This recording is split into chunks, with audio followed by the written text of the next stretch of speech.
Sa simula, ito ay isang aksidente lamang, isang tsunami, ang pagkalipol ng isang uri ng hayop, ang paglaho ng isang syudad, hanggang sa ang sakunang ito ay makaapekto sa lahat.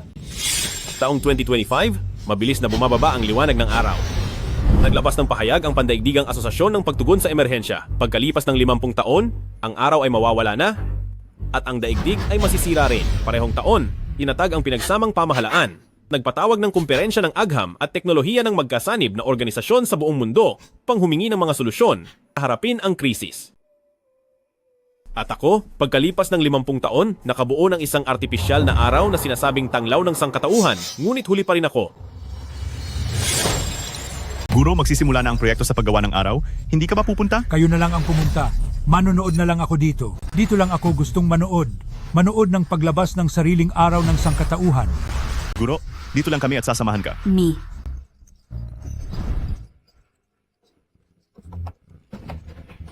Nagsimula na ang proyekto sa paggawa ng araw. Ang sangkatauhan, 4. tiyak na maililigtas ang sarili sa sarili nitong lakas. Ama 1. Simulan.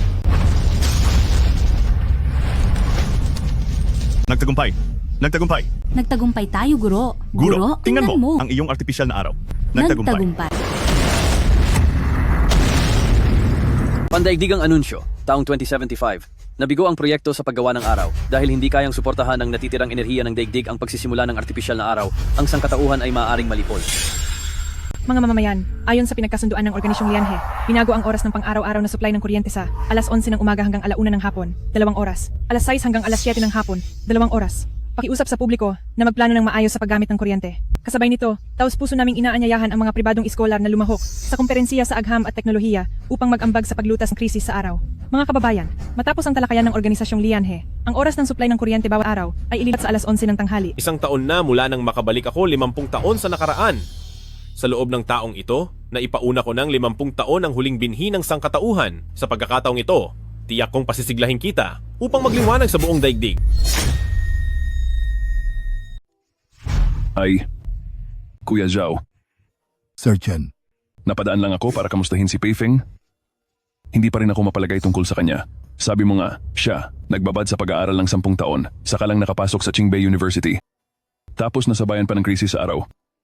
Kaya pumunta ako rito para tingnan, kumustahin kung ayos ba siya. Ah, isang taon na, halos, ikulong na lang ang sarili niya sa kwarto. ay, Pei Feng. Sir Chen, Tai, tulungan niyo ako. Oh.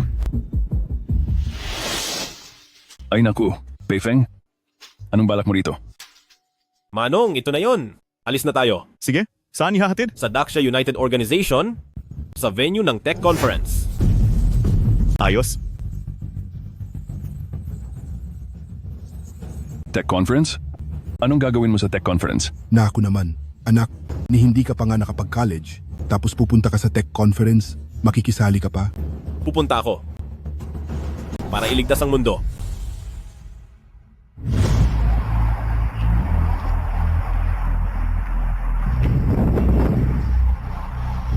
Ngayong nabigyan ako ng panibagong pagkakataon, hindi pa tuluyang namamatay ang araw. Sisiguruhin kong mailulunsad natin ang sariling araw ng sangkatauhan patungo sa kalawakan.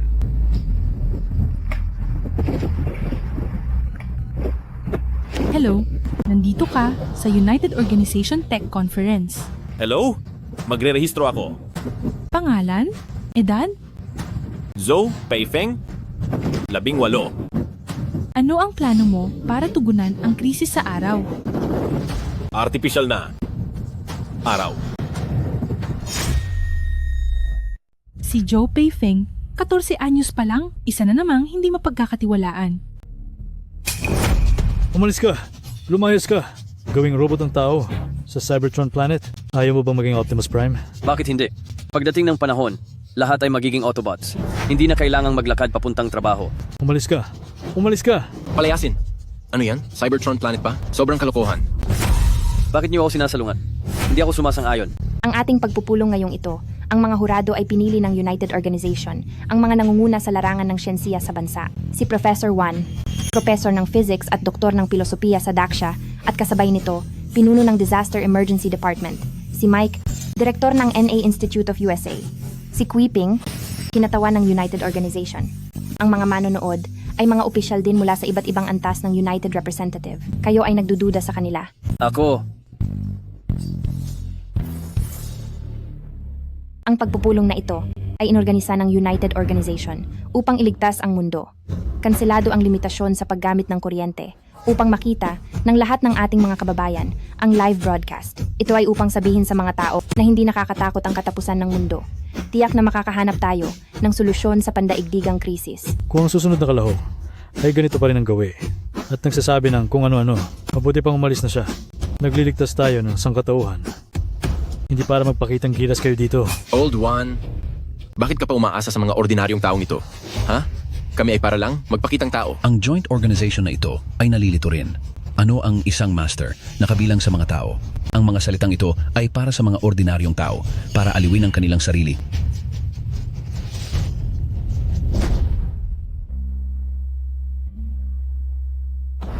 Alas 3 ng hapon. Abot na sa ganitong antas ang pagkabulok. Sa kasalukuyang solusyon sa pandaigdigang krisis, ang may pinakamataas na rating ng pagkilala ng publiko ay ang planong Wandering Earth na iminungkahi ng isang kalahok mula sa Daxian. Ang pagkilala ng publiko ay umabot sa 65%. Kalokohan, kalokohan. May silbi ba ang suporta ng publiko? Ano pa ang silbi naming mga hurado? Wandering Earth pa? Ang makina ng planeta, mahuhulog ba iyan mula sa langit? Sobrang dami ng napapanood na pelikula. Wala silang naiintindihan. Ito ay isang sakuna, hindi laro. Isang grupo ng mga ignorante. Puro ignorante ang bukang bibig niya, pero wala naman siyang naihain na solusyon. Ano ang sinabi mo? Ulitin mo. Cheng, pakalmahin mo ang mga hurado. Mayroon pang isang kalahok. Ang pangalan niya ay Zhao Peifeng. Medyo bata pa. Huwag mong gagalitin ang mga hurado. Ngayon, malugod nating tawagin ang susunod na kalahok.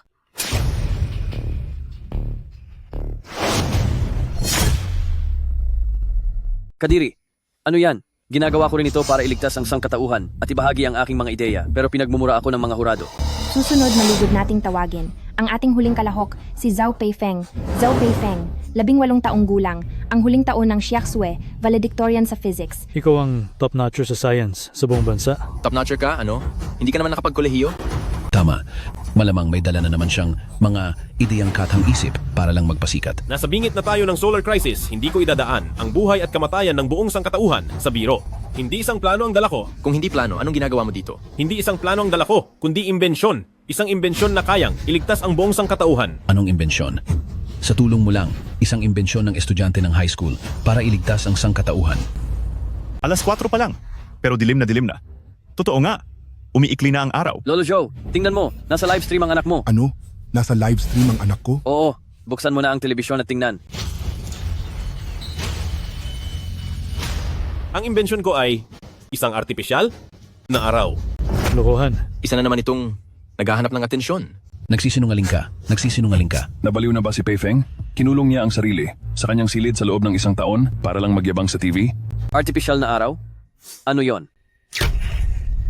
May brownout na naman. Artipisyal na araw. Ito ay ang paggamit ng prinsipyo ng araw upang makagawa ng enerhiya. Isang kontroladong enerhiya na kayang lampasan ng isang hydrogen bomb. Alam mo ba kung ano ang ibig sabihin nito? Ibig. Ibig sabihin? Ang araw. Ang sariling araw ng sangkatauhan. Kung magtagumpay si Peifeng sa kanyang pananaliksik, hanggat magagamit ito sa aktwal, kahit pa mamamatay ang araw, ang sangkatauhan ay makakapamuhay pa rin ng normal. Siya ay isang estudyante lang ng high school. Paano niya magagawa iyon? Ay, talaga siyang nabaliw. Kung posible ang kontroladong nuclear fusion technology na ito, hindi magpapanik ang buong sangkatauhan sa solar crisis na ito. Dahil lang, sa ngayon, hindi pa kayang kontrolin ng teknolohiya ang nuclear fusion.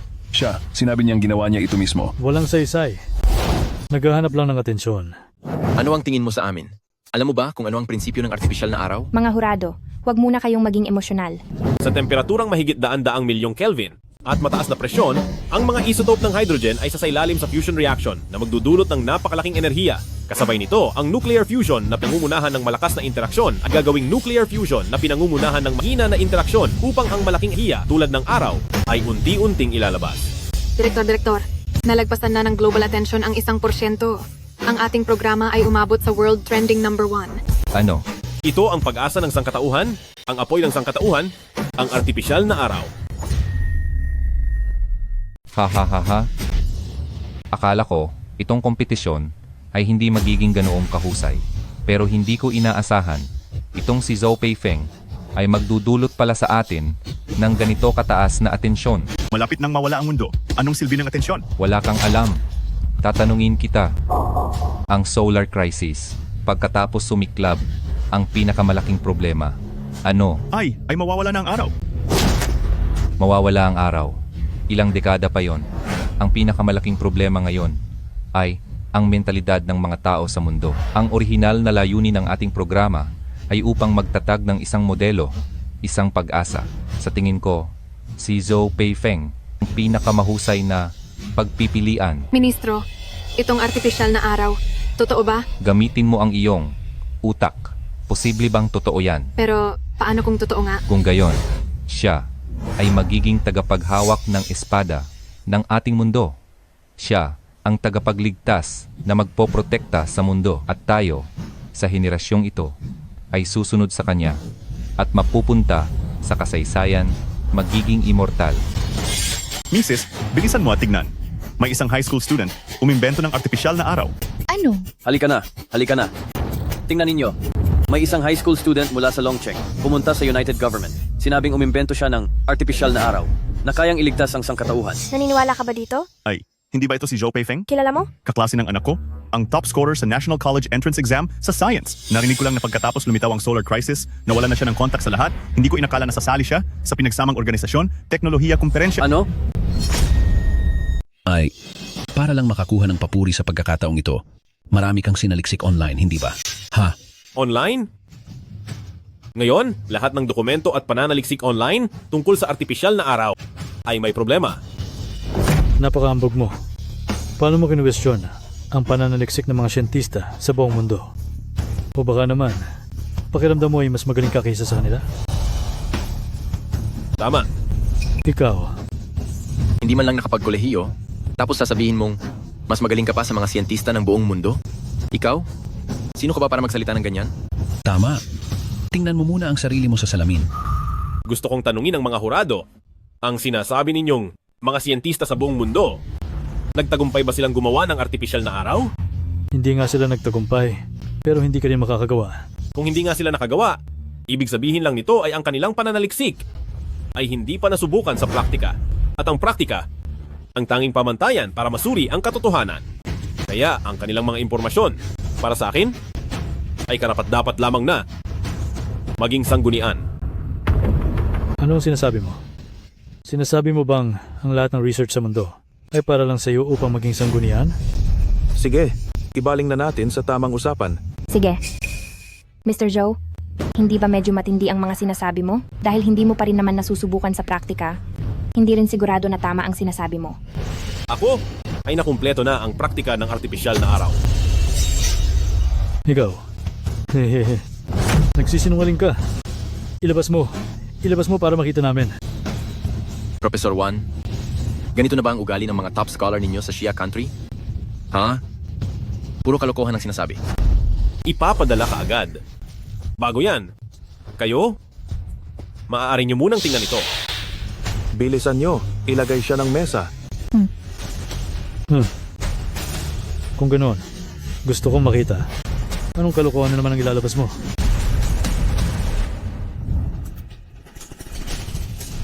Sino ka? May estudyanteng nagngangalang Zhou Peifeng, pinapadeliver sa akin ito dito. Zhou Peifeng? Ito na ba ang artificial sun?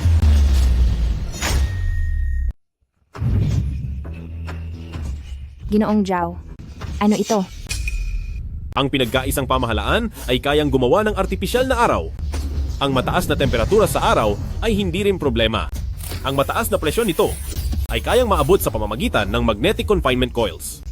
Ngunit ang kapaligiran may mataas na temperatura na ginawa sa pamamagitan ng magnetic confinement ay nangangailangan ng napakalaking kuryente. Ha? Ito? Ano ang ibig sabihin nito? Ang artipisyal na araw ay magbubunga ng napakalaking enerhiya. Totoo yan.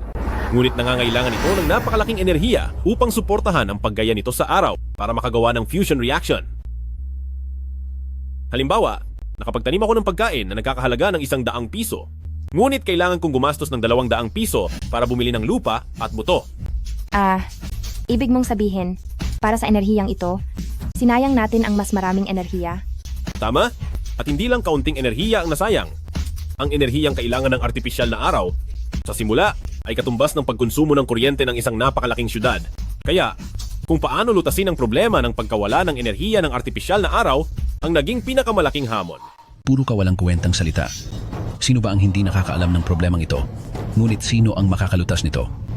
Alam mo ba kung gaano karaming kuryente ang kailangan para mapanatili ang magnetic confinement environment? Kaya kung gawin na ang magnetic confinement environment, ay hindi na mangailangan ng kuryente. Ano?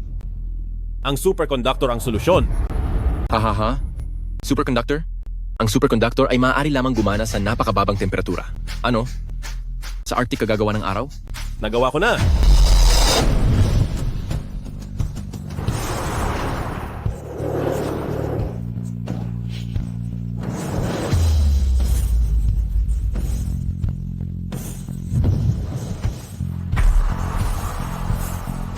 Atmospheric pressure Ito. Hindi ito posible. Room temperature, atmospheric pressure superconductivity. Ano na naman ito? Room temperature, atmospheric pressure superconductivity. Nagawa niya. Ano ito? Supraconductivity sa normal na temperatura at presyon. Peifeng? Huwag kang mawalan ng pag-asa. Hindi ba't nagsara lang ang mga universidad ngayon? Pagkaraan ng ilang taon at malutas ang solar crisis, sa iyong pagiging top student sa buong bansa, tiyak na makakapasok ka sa magandang universidad. Guro Chen, hindi ako nawalan ng pag-asa. Gusto ko lang humingi ng pabor sa inyo. Estudyante kita, kaya tutulungan kita rito. Sabihin mo. Kailangan ko ng isang sterile na silid at kayang umabot sa minus 180 degrees Celsius na low temperature physics laboratory. Minus 180 degrees? Gagawa ka ng superconductor? Oo. Kaya ba? Ang aking guro ay direktor sa Quantum Physics Institute, kaya siguradong makakatulong siya rito. Ang galing! Ikaw, ano ba talaga ang gusto mong gawin? Huwag kang gagawa ng kahit anong kalokohan. Sa ilalim ng minus 180 degrees na temperatura, ang copper ions ay tiyak na magkakaroon ng superconductivity phenomenon. Gusto kong i-record ang ionic state ng copper ions sa ilalim ng kapaligirang iyon at pagbutihin ito. Kaya ano? Makumpleto ang room temperature at normal pressure superconductivity. Ang pinapangarap na miracle material ng mga siyentipiko sa buong mundo. Dahil gusto mong subukan, sige subukan mo. Pero huwag kang iiyak kung mabigo ka. Hahaha. Room temperature at normal pressure superconductivity. Nagawa niya. Ay, Guru Chen, ano ang room temperature at normal pressure superconductivity? Ay, Eto na naman, oras na para sa brownout. Maliban, kung manonood ka ng livestream, doon ka lang makakaranas ng berdeng daanan ng kuryente. Kasi kapag ordinaryong araw, mahigpit na mahigpit ang kontrol sa kuryente. Hay, hindi ko alam kung kailan ito matatapos. Kunin natin ang pinakasimpleng halimbawa. Kung naimbento ng mundo ng isang taon ng mas maaga, ang room temperature ambient pressure superconductivity, ang sangkatauhan, hindi na kailangang limitahan ang paggamit ng kuryente. Zhou Peifeng, ikaw ay nagbibigay ng biyaya sa buong sangkatauhan. Matandang kapatid Zhao, binabati kita. Ha? Ang iyong anak, aking estudyante na si Zhou Peifeng, siya ay maaalala ng mundo. Ano? Itong maliit na bagay lang na to. Maalala ng buong mundo ang aking anak na si Peifeng? Ay, hindi ito maliit na bagay. Ito ay apoy. Peifeng, siya ang modernong Prometheus. Ang apoy na kanyang nilikha ay makapagbibigay ng pag-asa sa buong sangkatauhan. Kahit hindi nakalikha si Peifeng ng artipisyal na araw, dahil lang sa room temperature ambient pressure superconductivity, si Peifeng, ang tagapagligtas ng mundo. Pagkalipas ng 100 taon, kapag nalutas na ang solar crisis, muling lilitaw ang asul na kalangitan sa itaas, puno ng bulaklak ang mga sanga, ang mga susunod na henerasyon, lahat ay maaalala ang isang pangalan, Zhou Peifeng. Nagpapalutang ng superconductor sa temperatura at presyon ng silid. Totoo ito. Paano mangyayari iyan? Sigurado akong bagong pakulo lang niya yan. Tama, bago ang krisis sa araw, ang US ay hindi nakaimbento ng ganoong material. Paano naman ito maiimbento ng isang high school student mula sa Daksha? Ang bagay na ito ba ay talagang kasing hiwaga? Sa reaksyon ng eksperto, ang bagay na ito. Mula ngayon, huwag nang magsasalita. Bakit? Superconductivity sa temperatura ng silid at normal na presyon ang magkasamang organisasyon ng krisis sa araw, mga solusyon, kasama sa 10 lihim na plano, 7 plano ang nangangailangan ng superconductivity sa sobrang init. Ngayon, ang bawat galaw ni Zhou Peifeng ay nakakaapekto na sa buong sangkatauhan. Huwag na tayong magtangkang gawa ng anumang paggabay. Sige. Ang bagay na ito ay napakahalaga. Sino ka ba talaga? Sino ang nasa likod mo? Ang taong lulutas sa krisis sa araw 50 taon ng mas maaga at liliwanagin ang hinaharap ng sangkatauhan. Akala mo ba nag-magic ka lang, maluloko mo na kami? Nasaan ang araw mo? Nasaan ang artificial mong araw? Nahirapan ka ba? Ang bata mo pa ay natuto ka ng mandaya, nakakahiya ka. Nasaan ang artificial mong araw? Nagawa mo ba talaga? Oo, sabihin mo. Nagawa mo ba talaga? Narito na!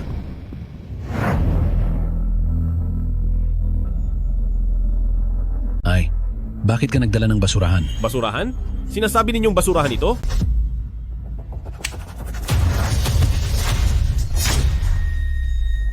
Direktor, nakakita kami ng abnormalidad sa solar energy. May malaking pagbabago sa mga solar particle. Anong pagbabago? Saan ang pinagmulan? Sa Longcheng? Longcheng? Paano nangyari sa Longcheng? Nahanap niyo na ba ang dahilan? Parang may isang high school student, nakaimbento siya ng artificial sun. Nagsimula yun pagkatapos umandar ang aparato. Tingnan nyo.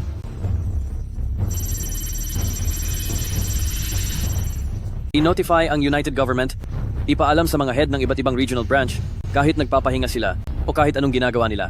Kaagad silang mag-online para sa emergency meeting. Ang meeting ay classified as top secret.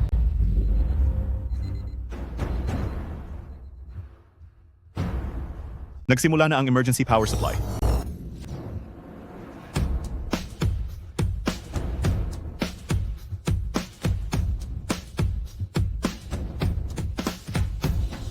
Ako si Limu, ang level 1 head ng Pacific branch ng United Government. Limu, humihiling na makasali sa emergency top secret meeting. Mukhang may unstable solar particle activity sa Asian branch. Mag-ingat ang lahat ng departamento. Natapos na ang emergency power supply. Tama, talagang nabuo ang milagrosong material. Yun nga ang room temperature ambient pressure superconductor. Ang aparatong iyon, hindi iyon peke. Asian branch, nagawa talaga nila. May tao ba riyan? Kaagad akong ipa-arrange na pumunta sa Longcheng. Ang krisis sa araw. Sa wakas ay may pag-asa na. Ligtas na ang sangkatauhan. Hello? Boss? Huwag kayong mag-alala. Alam ko na ang sitwasyon. I-notify ako ng United Government. Pupunta na ako kaagad sa Longcheng. Huwag kayong mag-alala. Kung totoo iyon, gagawin ko ang lahat.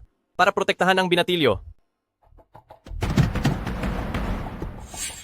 Alas 6 pa lang ng hapon. Araw.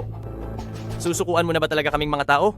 Tara na, gusto kong marating ang Longcheng sa lalong madaling panahon. Sige po. Nagagawa mo na ang superconductor. Zhou Peifeng, kaya mo bang pasisikatin muli ang araw? Para liwanagan ng dilim? Kumusta? Tiyuhin ni Peifeng. Napanood mo na ba ang TV? Oo, tama. Si Peifeng nga iyon. Ang aming Peifeng. Ngayon, talagang nagbigay siya ng karangalan sa aming pamilya. Hoy, Lao Zhang, napanood mo na ba ang TV? Oo, anak ko iyan, ang batang ito sa bahay namin. Sinabi ko na hindi siya susuko. Ay, tingnan mo kung gaano siya kahusay ngayon. Ano? Magpakain? Hahaha.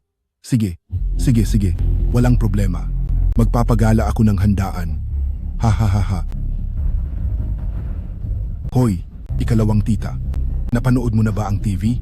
Ang aming Peifeng. Ngayon, talagang nagbigay siya ng karangalan sa aming pamilya ni Lao Zhou. Nagbigay nga ng karangalan. Hahaha.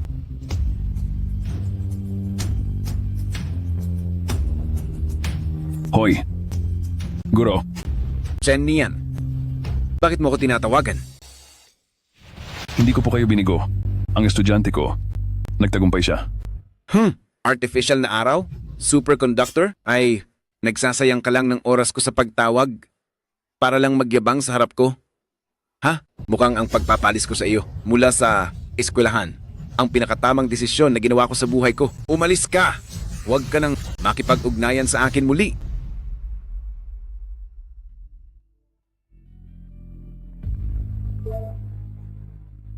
Ho, Kesu. Hoy! Bakit ka tumawag sa akin? Ikaw na taga United Government Eastern European Branch? Ako na taga Asian Branch? Tanda to, binabati kita. Maligayang bati. Maligayang bati? Para saan? Nakita ko na, sa lugar na nasa jurisdiction ng Asian Union, may isang estudyante na nakaisip ng artificial sun at nakagawa pa ng produkto. Hindi mo ako maloloko. Hindi mo ako maloloko. Wala kang maitatago sa akin. Tuske, walang kuwenta. Artificial sun? Imposible sa mundong ito. Hindi talaga ito kayang gawin. Itong si Chenia na traidor, kinumbinsi ang kanyang estudyante na gumawa ng isang malaking kasinungalingan. Nakakainis. Ang sama-sama. Para! Bilisan ninyo, ipara ninyo. Hindi na pwede magpatuloy ang live stream. Ako ang pangunahing kalahok sa Asian Region Emergency Planning. Hindi pwedeng magpatuloy itong kasinungalingan. Kasi kung hindi, ano na lang ang iisipin ng ibang tao sa akin? Hindi! Hindi! Ako mismo ang pupunta para ibunyag sila. Ako mismo ang pupunta para ibunyag sila. Ito ang pag-asa ng sangkatauhan. Ito ba ang sinasabi mo? Gawa ng taong araw? Ito ang kagamitan para sa gawa ng taong araw. Pei Feng, ipakita mo ang iyong talas para makita ng mundo kung ano ang isang henyo. Binigyan ako ng pagkakataon ng langit na muling bumalik upang magbigay pag-asa sa sangkatauhan at iligtas ang mundo. Teka lang, hindi pa pwedeng kunan ng litrato. Bakit? High-tech na teknolohiya? Hindi dapat ipinapakalat. Pero, Pakinggan mo siya. Pigilan ang mga tao sa site na kumuha ng litrato. sige.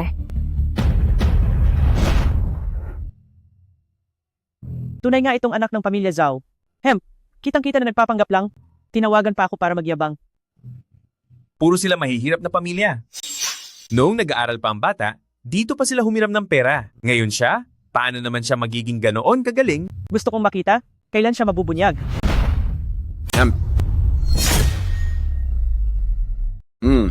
Is this small thing really claiming to be an artificial sun? Professor 2, gaano kalaki ba ang artificial sun device? Ha. Para makagawa ng artificial sun, kailangan ng napakataas na temperatura. Ang heating device pa lang, kasing laki na ng isang kwarto. Dagdag pang bahagi ng reaction generation, magnetic coil acceleration device, cooling chamber at control device. Kahit gaano pa kaliit, di ito maaaring maging gaya na ngayon na kasing laki lang ng isang kahon. Sobrang kalokohan. Professor 2, dapat kang maging maingat. Ang mga taong ito, baka gusto lang nilang sumikat sa pamamagitan nito. Nahaharap na ang mundo sa ganitong krisis. Mayroon pa rin ganitong uri ng tao sa lipunan. Napakawalang hiya at kasuklam-suklam. Oh? Si Zhou Peifeng ay estudyante ni Chen Yan at si Chen Yan ay dating estudyante ko rin. Kaya pala nitong mga nakaraang araw palagi niya akong sinisenda ng mensahe nagtatanong kung ano-ano. Akala ko gusto niya akong bulahin. Gustong sumali sa aking digital life project. Nang ipaliwanag mo ito, bigla akong natauhan. Kaya pala ginagamit niya ang pangalan ko para manloko sa labas.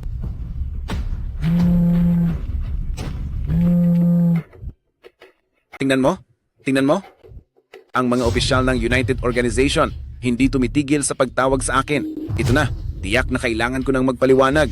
Ngayon, kailangan kong tiyakin na si Chen Nian at ang kanyang estudyante ay masira ang reputasyon. Walang kakayahan, pero nang loloko?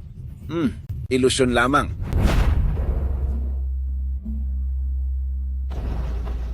Komisyoner, lumabas na ang data ng pagsusuri. Komisyoner, lumabas na ang data ng pagsusuri. May pag-asa. May pag-asa ang mundo. Kung gayon, Komisyoner, Huwag ka munang magsalita, tingnan mo.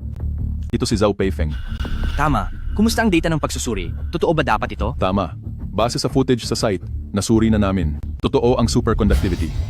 Pero, ang kanyang artificial na solar device, hindi pa natin matukoy kung totoo. Ilang dekada ko nang pinag-aaralan ang superconductivity at nang ipakita niya ito, alam kong totoo. Ngayon, Ang titingnan natin ay ang kanyang artipisyal na araw. Oo nga, nasuri na namin. Kung ang kanyang device talagang makakaabot sa epekto ng artipisyal na araw, hindi na magiging problema ang solar crisis. Kahit ang sibilisasyon ng buong sangkatauhan ay makakaranas ng isang malaking revolusyon. Hanggat magtatagumpay siya, tayo bilang mga tao, hindi na kailangan ng debate sa iba't ibang solusyon. Tayo bilang mga tao, hindi na kailangang tumakas sa mundo, hindi na kailangang maging digital life form, maaari tayong magpatuloy na mamuhay sa ating tahanan sa mundo. Agad-agad sa aking kapangyarihan bilang komisyoner ng komite sa pagtugon sa krisis ng pinag-isang samahan, magsumite ng aplikasyon. Gusto kong pumunta agad sa Longcheng upang personal na saksihan ang pagdating ng makasaysayang sandali na ito. Opo. Pupunta ako sa Longcheng ngayon para personal na saksihan ang pagsilang ng makasaysayang sandaling ito. Opo.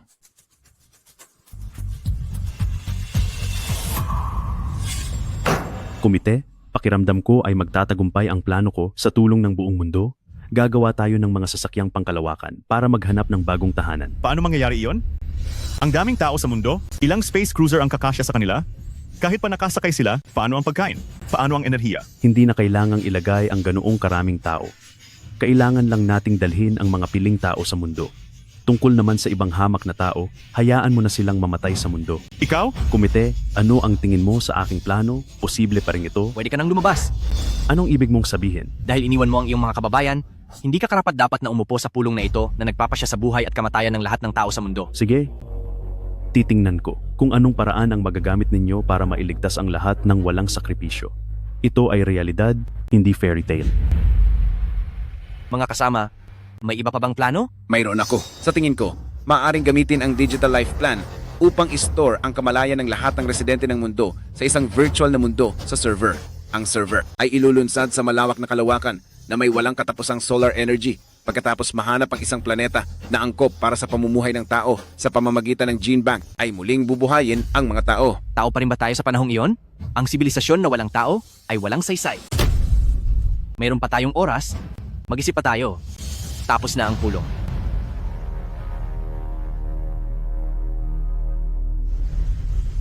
Hindi ka direktang tinanggihan ng komite? Baka may pagkakataon ng plano mo. Hindi kailangang iwan, mabubuhay pa rin ang sangkatauhan. Komite, naayos na ang lahat. Pwede na tayong umalis. Sige. Totoo ba ito? Haha. Ang isang bagay na hindi nagawa ng buong mundo, magagawa ba ito ng isang estudyante na hindi man lang nakatapos ng kolehiyo? Mike, kailangan nating maging matalino. Masyado akong naging padalos-dalos. Totoo ba ito? Ito ay isang natapos na produkto, di ba? Tama. Ganap na totoo. Ngunit, paano ito posible? Isang kahon lang ang laki nito. Kalokohan. Ang artipisyal na araw. Hindi ito kasya sa isang kahon. Umuunlad ang teknolohiya. Ang laki ng iba't ibang kagamitan ay natural na lumiliit makalipas ang 30 taon. Sa pagsisikap ng mga siyentipiko sa buong mundo, ang laki ng bawat bahagi ng artipisyal na araw ay lubos na lumiit. Ang unang computer sa mundo, ang wiring system, puno ang buong silid. Ang mga kable lang, kailangan pa ng ilang tao para buhatin. Ngayon, isang mobile phone ay may 10,000 beses na lakas kaysa sa unang computer, ngunit maaari nating ilagay ito sa ating bulsa. Ang artipisyal na araw, gayon din. Kalokohan. Ang unang artipisyal na araw ay hindi pa rin naiimbento. Bakit pag-uusapan ng pag-optimize at pagbabawas ng laki? Tama. Ang teknolohiya ay paunti-unting umuunlad. Hindi mo pa nga naimbento ang unang henerasyon, pero naglakas loob kang sabihin na nakagawa ka na ng pag-upgrade? Noon, ang unang artipisyal na araw, kailangan ng buong rocket launch site para ilagay ang mga kagamitan. Ngayon, 1 taon kong ginugol sa pag-optimize batay sa mga nauna. Ito na ang ika-4 na henerasyon ng device at tapos na. Hemp, hindi ko maintindihan ang sinasabi mo. Talaga bang magagamit ito? Makakagawa ba ito ng mahinang fusion? Natural. Kung gayon, ano pang hinihintay natin? Simulan na natin ang pagpapatunay. Sigurado na ba kayo? Gusto nyo ba talagang simulan ang pagpapatunay? Ano ang ibig mong sabihin? Ang enerhiyang kailangan para magumpisa ang kagamitan sa artipisyal na araw ay higit pa sa inyong imahinasyon at magdudulot ito ng malaking kaguluhan sa lipunan. Higit sa imahinasyon? Itong maliit na aparato, gaano karaming enerhiya ang kaya nitong ilabas? Gaano karaming kuryente ang kayang gawin? 10,000 libo. 1 milyon? Baka naman 10 milyong kilowatt oras? 10 milyong kilowatt oras ng kuryente? Iyon ay maliit na bahagi lang ng instant nitong paggawa ng kuryente. Ano? Isang minuto? Ang artipisyal kong araw sa loob ng 1 minuto ay makakagawa ng 1 bilyong kilowatt oras ng kuryente. Kasabay nito, ang lumalabas na kuryente ay sapat na para sindihan ang buong Eurasian continent. Kalokohan. Zhou Peifeng, alam mo ba ang konsepto ng 1 bilyong kilowatt oras? Iyon ay halos 5 bilyong kilowatt oras ng kuryente.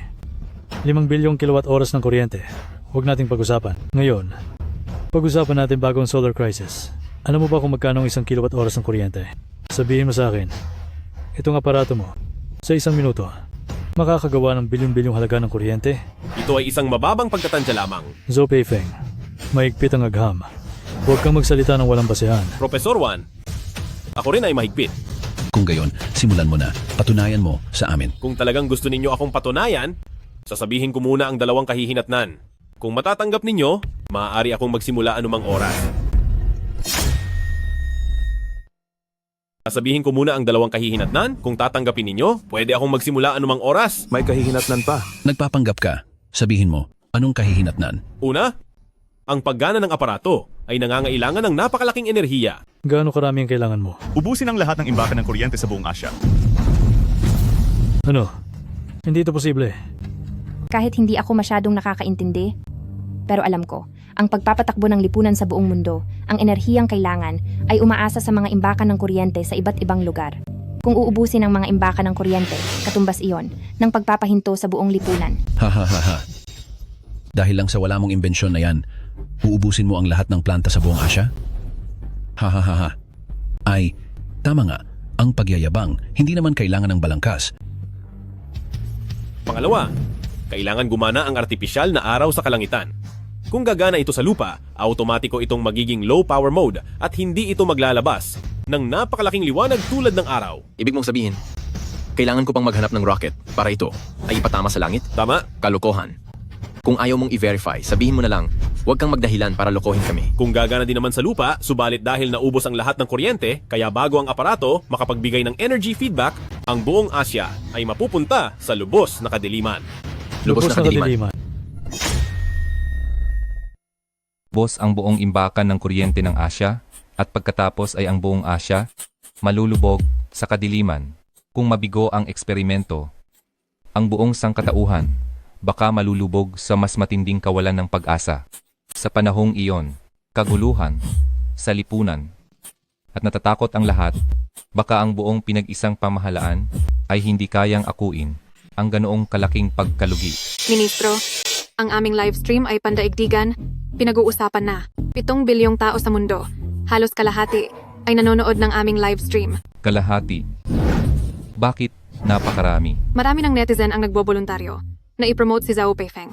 Ngayon, lahat ay para sa artipisyal na araw ni Zhou Peifeng. Ang isyu ng totoo o hindi ay mainit na pinagdedebatehan. Ngayon, hinihintay ng lahat ang resulta.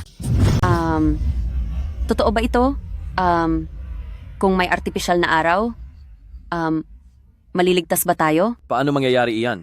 Hindi ba sinabi ng mga eksperto na imposible? Itong mga pulong bayan na ito ay kadalasang hype lang. Maniniwala ka at matatalo. Tama yan. Lahat ito ay panloloko ng mga nasa itaas. Gusto nilang lokohin tayo at pagkatapos ay sila mismo ang sasakay sa spaceship at tatakas. Malapit nang matapos ang krisis, magkakaroon na tayo ng kuryente sa lalong madaling panahon. Pandaigdigan, kalahati ng tao ay nakatutok. Ibig sabihin, 35 bilyong tao ang nanonood sa bawat kilos mo. Zhou Peifeng. Minister, lahat po ay nagsabi, gusto nilang makita ang artipisyal na araw para sa beripikasyon. Beripikasyon? Hindi mo ba nakita? Ang beripikasyon ay kukuha ng buong kuryente ng Asya, ang buong Asya. Sa oras na iyon, isang kontinente ay lulubog sa kadiliman. Kung hindi magtatagumpay ang eksperimento, sino ang mananagot sa kahihinatnan nito? Ang magaganap na kaguluhan sa lipunan? Sino ang magpapatahimik? Hindi ba't sinabi ninyo? Hindi siya magtatagumpay. Kung gayon, tiyak na hindi siya makakakuha ng ganito karami, bakit kayo natatakot? Pagdating ng panahon, ang mga manonood ay tatawa lang at lilipas din. Ngunit, Kahit na talaga siyang nakakuha, Ibig sabihin mayroon pa rin kakayahan ang kanyang aparato. Pagdating ng panahon, tayo ay nakapag-ambag din sa pagliligtas ng sangkatauhan. May punto ka. Ako pa ang nagpakakomplikado. Direktor, Kumusta, Ministro? Payagan siyang simulan ang verifikasyon. Ngunit, napaka-eksaherado ng sinabi ni Zhou Peifeng. Itong mga kahihinatnan? Ang kahihinatnan, ako ang mananagot. Magtagumpay man siya o hindi, ang pundasyong ito, sasagutin ko. Sige. sige. Zhou Peifeng, sinabi mo rin, ang praktika ang tanging pamantayan sa pagsubok ng katotohanan. Mangyaring simulan ang iyong eksperimento. Ang layunin ng aming production team ay upang makahanap ng solusyon sa krisis ng sangkatauhan. Para sa buong sangkatauhan, hindi kami mag-aatubiling gawin ang lahat. Ang lahat ng kahihinatnan pagkatapos buhayin ang aparato, pati na rin ang pinsala sa ekonomiya, ay ganap na sasagutin ng aming production team. Matapos simulan ang device, lahat ng magiging kahihinatnan at pagkalugi sa ekonomiya ay ganap na sasagutin ng aming production team. Hindi lang ito tungkol sa pera. Magdudulot ito ng kaguluhan sa lipunan. Ang aming production team ay inorganisa at pinangunahan ng United Organization. Sa tingin mo ba ang United Organization ay hindi kayang managot dito? Zhou Peifeng, sa tingin mo ba sa dalawang iyon, nakakatakot na kondisyon, makakatakas ka na? Ngayon, ang United Organization, ang gustong sirain ka. Tingnan natin kung paano ka magpapanggap. Simulan mo na. Gusto kong makita kung paano mo uubusin ang buong Asya. Mac, huwag ka nang masyadong magsalita.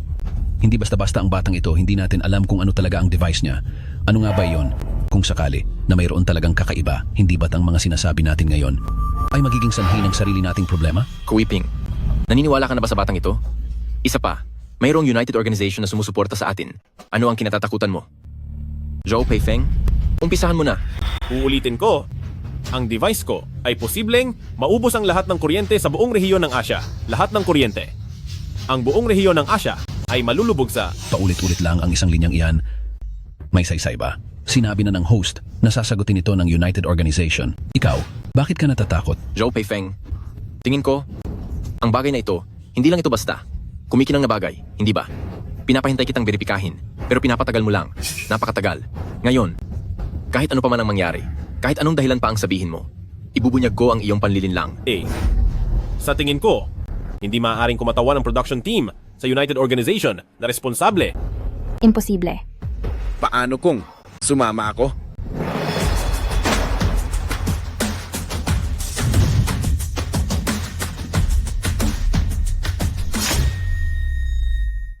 Gayon, may karapatan ba akong kumatawan sa United Organization? Professor Tu. Kilala mo ako? Tama nga naman. Estudyante ka ni Chen Nian. Magkasabwat kayong dalawang guro at estudyante. Parehong masama ang ugali gamit ang pangalan ko.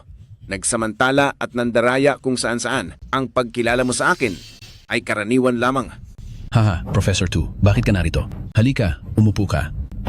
Umupo kayong lahat. Mga Ginoo at Binibini, ipakikilala ko kayo. Ito po ay ang United Organization, pinuno ng Asia Crisis Response Department. Siya ang miyembro na gumawa ng Solar Crisis Plan, si Professor Tu Yu. Professor Tu Yu? Bakit siya narito? Direktor? Sino po siya? Mas malakas pa ba siya kaysa sa mga hurado natin? Hindi ba pwedeng ganoon? Ang mga hurado natin ay mga senior member lang ng United Organization, habang si Professor Tu Yu ay isang nangungunang siyentipiko na may kakayahang magdesisyon para sa kapalaran ng tao. Munting bata, kasama mo ang walang pinag-aralang guro mong si Chen Nian. Chen Nian, hindi ka matututo ng mabuti. Ano pa bang maituturo ng guro mo? Hindi ko pa ba alam?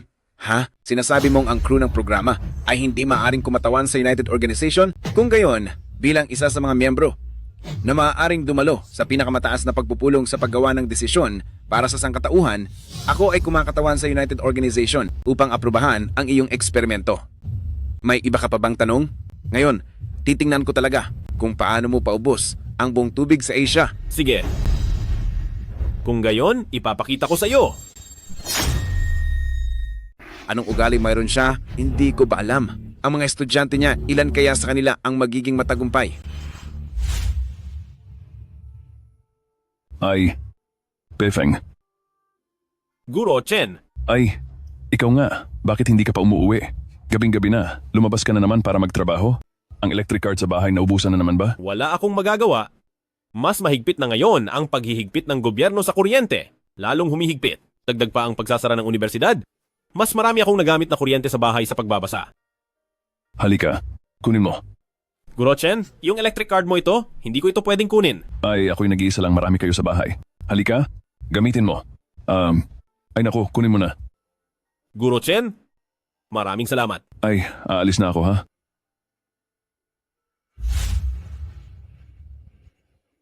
Ito, dahil sa pagiging magkasama natin, ito na ang huling beses na tutulungan kita. Kunin mo ito at umalis ka. Salamat ha. Ha. Ikaw, bata ka, interesado ka naman talaga sa pananaliksik? Ito nga, ipinaayos ko sa matanda kong kaklase. Ang liham ng rekomendasyon na ito para sa iyo. Halika, kunin mo. Kapag nakuha mo ito, pumunta ka sa United Organization, sa galing mo, sa loob ng United Organization, tiyak na makakahanap ka ng angkop na trabaho sa pananaliksik para sa iyo. Guro, salamat po. Ikaw ang pinaka-pinagmamalaki kong estudyante.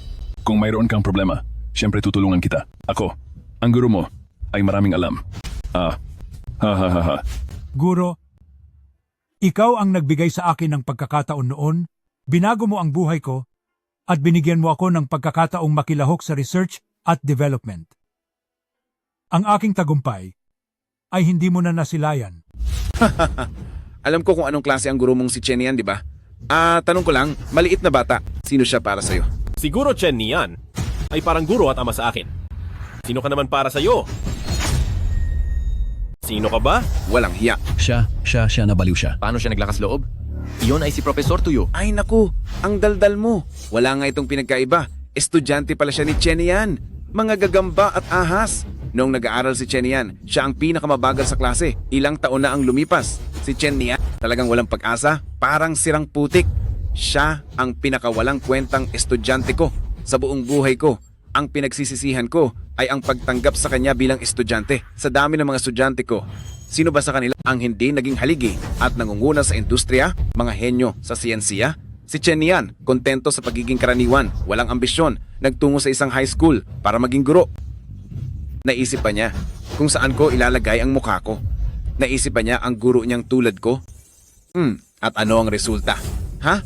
Tingnan mo, ano bang klaseng estudyante ang itinuro niya? Isang estudyanteng puno ng kahibangan na nagsasabing gumawa raw siya ng artipisyal na araw. Gusto mo bang sumikat ng ganyan? Hindi. Ikaw at ang artipisyal mong araw, say kayong umakyat sa langit. Ha? Huwag ka nang magsalita. Kahit pa si Chen yan. Alam ba niya kung ano ang artipisyal na araw? Ha? Siya ay isang tipikal na basura. Professor Tu. Professor Tu, ang bagay na hindi mo kayang gawin ay hindi nangangahulugang hindi kayang gawin ng iba. Paulit-ulit kang nagmumura ng basura, hindi ba't para lang itago ang sarili mong kawalan ng kakayahan? Ikaw ang nanatili sa luma mong gawi, pero pinipilit mo pang hilahin ng iba pababa. Hindi ka karapat-dapat maging isang guro? Imposibleng mangyari. Ngayon, sa harap ng buong mundo, ilalantad ko ang katotohanan tungkol sa inyo ng iyong estudyante. Artipisyal na araw, imposibleng mangyari. Pagsagip sa sangkatauhan, imposibleng mangyari. Ha! Sabi mo, hihigupin mo ang lahat ng kuryente ng buong Asia at pagkatapos ay maglalabas ng bilyon-bilyong kilowatt hour. Sige, narito ako ngayon. Titingnan ko kung paano ka magpapagana ng kuryente.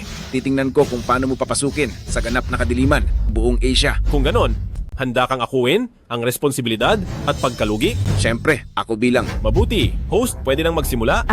Sa lalong madaling panahon, malalaman mo kung gaano kakatawa ang mga salitang sinabi mo kanina.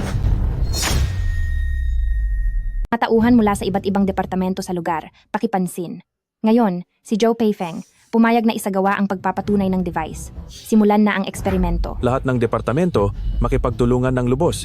Walang anumang detalye ang dapat makaligtaan. Tandaan, pinapanood ito ng buong mundo. Walang sinuman ang dapat magkaroon ng problema. Sa lalong madaling panahon, ipapakita ko sa iyo ang matinding pagkabigo. Ang lahat ng iyong pagdududa kanina ay magiging ang pinakamalaking katatawanan sa buong mundo. Nagpapanggap. Tuloy ang pagpapanggap. Pagkatapos ng araw na ito, malalaman ng buong mundo na mayroon akong pinakadakilang guro dahil ang kanyang estudyante ay gumawa ng device na makapagliligtas sa lahat ng tao. Ako, pinapayuhan kitang tigilan na ang pananaginip ha. Mag-isip ka na agad. Mamaya, paano mo bibigyan ng paliwanag ang lahat ng tao sa mundo. Huwag ka nang magyabang bata. Kung mas lalo kang magyabang ngayon, kapag bumagsak ka mamaya, ang reputasyon mo at ng iyong guro ay mas lalong masisira. Sa tingin ko, pagkatapos ng araw na ito, malalaman ng buong mundo na kayong mag-aaral at guro ay isang pares ng mapanlinlang na manloloko. Di ba? Mga mamamayan ng rehiyon ng Asya, pakipansin. Pagkatapos ng 1 minuto, ang buong Asya ay mauubusan ng kuryente at lulubog sa ganap na kadiliman. Huwag po kayong mag-alala, maghanap ng ligtas na lugar at maghintay sa inyong kinatatayuan. Pagkatapos ng 5 minuto, isang malaking enerhiya dadaloy sa mga lungsod kung nasaan kayo. Sa oras na iyon, ang dating maningning na gabi ay muling babalik sa buong Asya.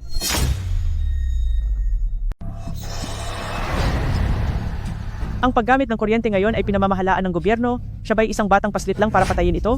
Pareho sila ng tatay niya, mahilig magyabang. Oo nga, sabi ko na nga ba sa batang ito, nalito na siya sa kakabasa. Anong silbi ng pagiging top-notcher sa pagsusulit sa kolehiyo? Hindi pa rin sila dalawang payaso. Oo nga. Ang buong Asia pa. Alam ba niya kung gaano kalaki ang Asia? Pakiusap sa lahat ng power storage stations. Kung may mangyaring abnormalidad, pakimonitor agad para maiwasan ang mas maraming pinsala.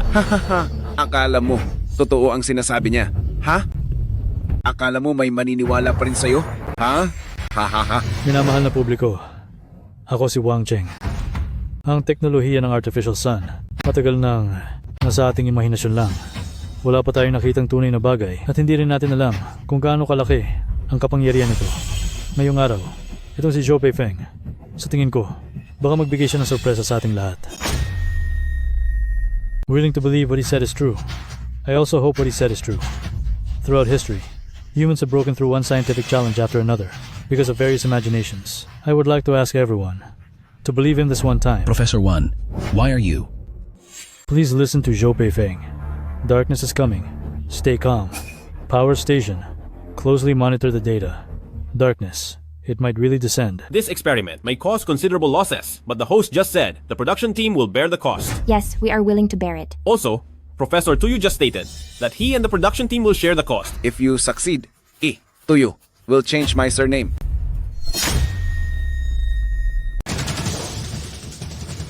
Sa loob ng kalahating oras, dalhin ako sa lugar ng kaganapan sa lungsod ng Dragon. Opo.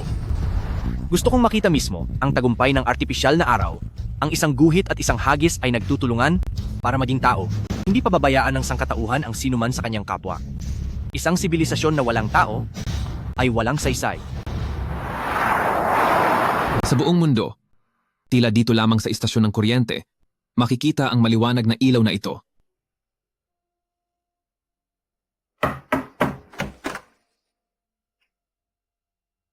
Sir, sa kumperensya na inorganisa ng United Government, may isang nagsabing siya mismo ang nakaimbento ng artipisyal na araw. Haha.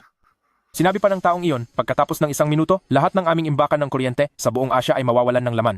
Pagkatapos ay ilalabas niya ang higit sa 50 bilyong kilowatt-hours ng kuryente na dadaloy sa bawat istasyon ng kuryente. Umaasa na maghanda kami ng maaga para sa koordinasyon. Nasiraan ka ba ng ulo? Alam mo ba ang ibig sabihin ng 50 bilyong kilowatt-hours ng kuryente? Ano ang ibig sabihin niyan? Kinain ba ng aso ang lahat ng pinag-aralan mo? Lumayas ka. Sige po. Hello? Senador? Bakit naman kayo mismo ang tumawag? Ang eksperimento sa artipisyal na araw ay magsisimula na. Pagkatapos ng 5 minuto, ang malaking enerhiya ng kuryente ay ibabalik sa bawat istasyon ng kuryente. Maghanda kayo para harapin ang anumang biglaang sitwasyon. Paano ito? May reklamo ka ba? Hindi po. Ang artipisyal na araw, ito ay bagay lamang na matatagpuan sa mga nobela. Paano naman ito maiimbento ng sinuman? United Government Crisis Response Center, Commissioner Denguotian. Nabalitaan mo na ba ito? Paparating na sa venue. Maliban sa mga matataas na siyentipiko ng pinagsamang gobyerno na nakakalat sa buong Asia, lahat ay papunta na sa Dragon City. Nagpahayag na sila na handa silang gawin ang lahat para matiyak ang kaligtasan ng inventor. Sa tingin mo, mas marunong ka pa sa kanila. Lahat ng departamento, bumalik sa inyong mga pwesto ng mabilis, subaybayan ang lahat ng datos, simulan ang 3-level warning plan ng power station. Professor Tu, gusto mo bang ikaw mismo ang magpindot ng start button na ito? Hindi ko hahamakin ang pagsali sa inyong ganitong maliit na gimmick. Nakakasuka. Ako na. Sa harap ng krisis, responsibilidad lang. Nandito pa kami. Ang mga matatanda. Paano? Mapupunta ang bigat na ito sa isang bata?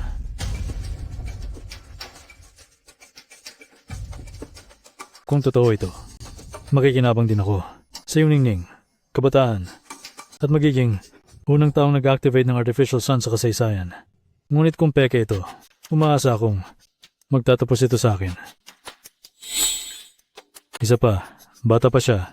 Hindi niya dapat pasanin ng ganito karaming pressure. Pagkatapos ng 20 segundo, maaalala ka ng buong sangkatauhan.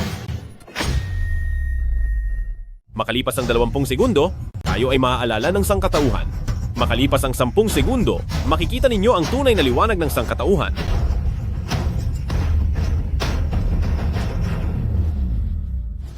Lima, Mag-record kayo lahat ng maayos.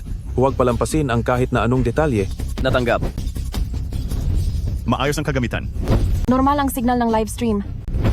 Handa na ang camera. 4, 3, 2,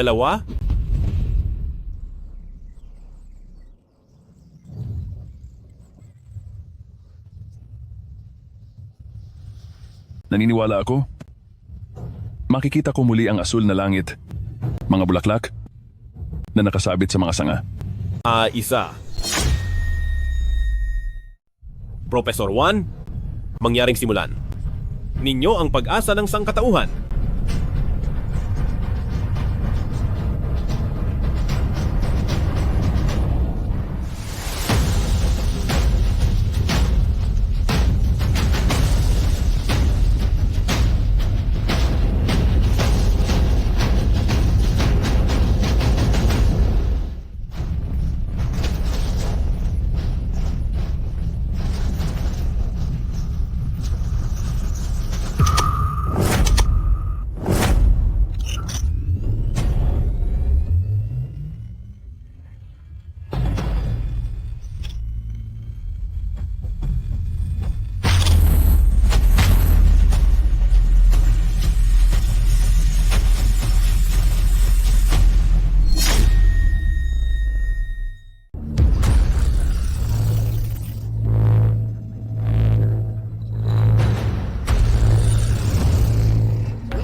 Ano ito? Ano ito?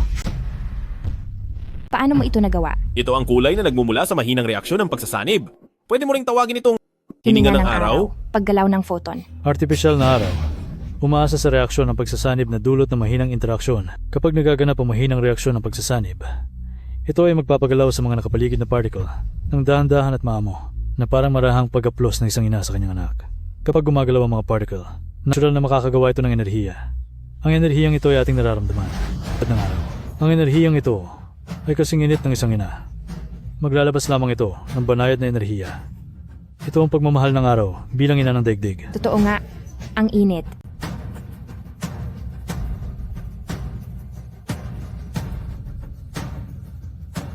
Ito ang hininga ng araw.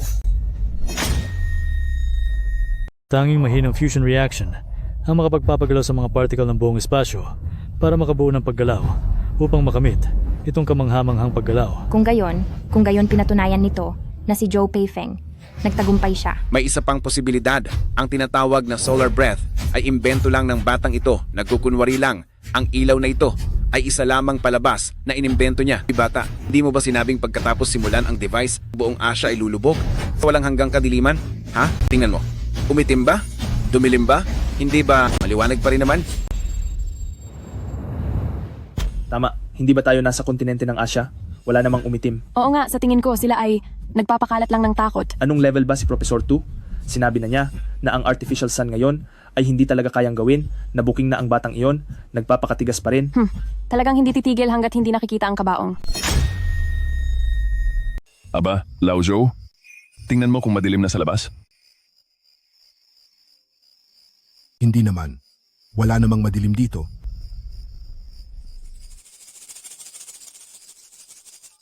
Hoy, Laubay, nawalan ba kayo ng kuryente diyan? Dumilim na ba? Naalala ko na malapit ka sa power storage station. Wala. Huwag ka nang magtanong. Marami nang nagtanong. Sige. Hoy, Lao Zhou, iyang sa inyo. Hindi na wala. Nanonood ako ng live stream. Tsaka, ikaw pa talaga ang nagturo kay Zhou Peifeng? Ang galing nyo namang magyabang, pati artificial na araw. Makikita natin kung paano nyo ipapaliwanag sa buong mundo. Bumagsak. puno ng komite. Sabi niyo po, magtatagumpay kaya siya? Hindi rin ako sigurado, pero nakagawa siya ng room temperature at atmospheric pressure superconductor. Ano? Gaano pa lang siya katanda at nakagawa na siya ng room temperature at atmospheric pressure superconductor? Siya ay isang pambihirang henyo na bihira lang makita. Ang room temperature at atmospheric pressure superconductivity ay palaging isang material na hinahangad ng buong mundo. Ngunit dahil sa limitasyon ng teknolohiya, sa loob ng 100 taon, nanatili lang ito sa teoretikal na yugto. Ang makita ang aktwal na bagay ay malabong mangyari. Napakalaking tagumpay na po yan. Palagi akong umaasa na ito ay mamumuno sa mundo upang lampasan ang mga hadlang sa teknolohiya at tunay na aakay sa sangkatauhan sa ika-4 na revolusyong industrial.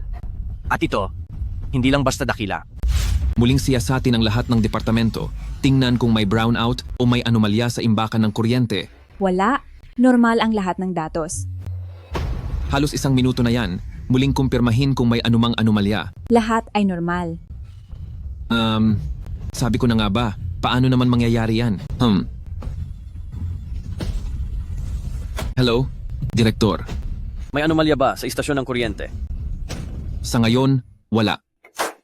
Punong istasyon. Nagbabago ang datos ng imbakan ng kuryente. Ano? Ipinapakita ng monitor.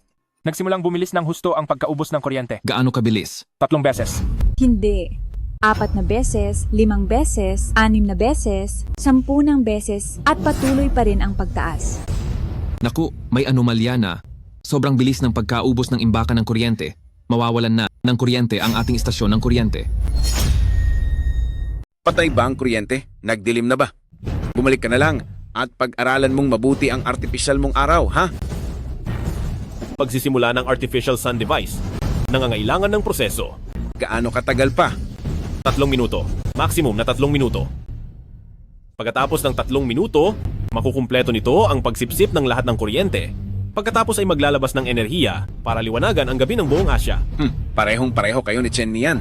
Puno ng hindi makatotohanang pantasya ang isip. Hindi puno ang bote, pero umuuga-uga. 3 minuto. Ulit 3 minuto. Pagkatapos ng 3 minuto, kung walang reaksyon, sasabihin mo ba, maghintay pa ulit ng 3 minuto?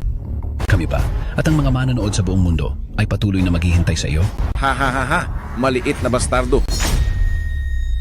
Ikaw at ang guro mo ay nagpakalat ng kasinungalingan. Ang layunin nyo ay para makita kayo ng lahat ng tao sa mundo. Tama ba? Naghahanap kayo ng atensyon. May lumabas na walang kwentang si Chen Nian sa Longcheng at ngayon naman ay ikaw, isa pang walang kwentang tao. Sa tingin ko, itong lugar ng Longcheng ay may masamang kaugalian. Mga basura lang ang lumalabas. Professor Tu, si Zhao Peifeng at ang kanyang guro ay kumakatawan lamang sa kanilang sarili. Hindi nyo naman sila pwedeng gamitin para siraan ang buong Longcheng, di ba? Sa mahirap na lugar, lumalabas ang masasamang tao. Kung ang isang Longcheng ay nakapaglabas ng ganitong uri ng guro at estudyante, mas marami pang ganito ang lalabas sa hinaharap. Kayong mga taga Longcheng ay sadyang may mahinang lahi. Ikaw? Bakit mo kami sinasabihan? Mga taga Dragon City? May karapatan ka bang husgahan kaming mga taga Dragon City? Ay teka, kinakampihan nyo pa siya? Ha? Alam nyo ba, nagkakalat lang siya, nagawa raw niya ang artificial na araw, napakayabang niya, alam na ito ng mga sangay ng 7 pinagsamang pamahalaan sa buong mundo. Nakakahiya talaga, buong mundo ay sabay-sabay na naghahanap ng paraan para iligtas ang sangkatauhan. Siya naman, nagpapapansin lang. Empage, alam mo ba, ilang tao ang inaksaya mo ng oras? Dahil sa isang pagmamayabang mo, akala mo ba oras lang ng mga mananaliksik ang nasasayang? Ang sinisira mo ay ang kinabukasan ng buong sangkatauhan. MCP, alam mo ba, ang Asian United Government ay may mataas na reputasyon sa buong mundo. Sa ginawa mong ito, pagdududahan na tayo ng buong mundo, ang Asian Division. Babagal ang proseso ng eksperimento, mas maraming pagdududa ang makukuha ng mga panukala at maging ang antas ng prioridad sa pagliligtas ng lahat ng tao sa Asya ay bababa. Bakit ganyan? Mali ang ginawa niya, tapos kami pa ang magbabayad. Tama, siya ang sisihin. Anong kinalaman namin dyan? Paano naging ganito kalala? Alam na ng buong mundo. Ang artipisyal na araw, sobrang nakakagulat. Kaya't binibigyan ito ng pandaigdigang atensyon. Ay normal lang. Masama. Anong gagawin natin? Kung talagang nagsinungaling si Peifeng, hindi ba't ang buong Asya ang magbabayad para sa kanyang ginawa? Kung totoo iyan, Ang buong mundo ay aasa kay Pei Feng. Natulungan sila. Pero, ikaw, bilang guro, sinabi mo na nga iyan. Tiske, papunta pa lang ako. Nakatanggap na ako ng napakaraming tawag mula sa iba't ibang gobyerno. Ayaw kong sagutin. Hindi ko na alam kung paano nila ako sisisihin sa huli. Paano nila kutyain ang buong sangay ng Asya. Nahiya tayo sa buong mundo. Araw na gawa ng tao. Lubhang nakakagulat. Pandaigdigang atensyon. Normal lang din. Naku, paano na ngayon? Kung talagang nagsinungaling si Pei Feng, hindi ba't buong Asya ang magbabayad sa kanyang ginawa? Kung totoo nga, lahat ng tao sa mundo ay aasa kay Pei Feng para tulungan sila.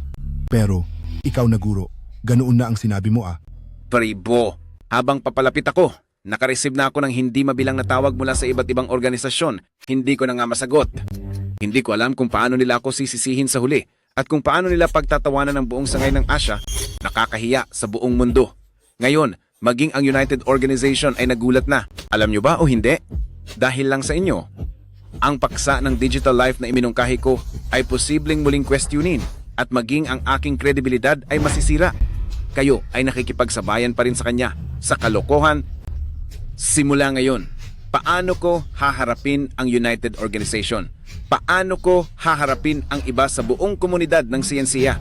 Kayo, Longcheng, ay isang lugar ng kasamaan. Marumi.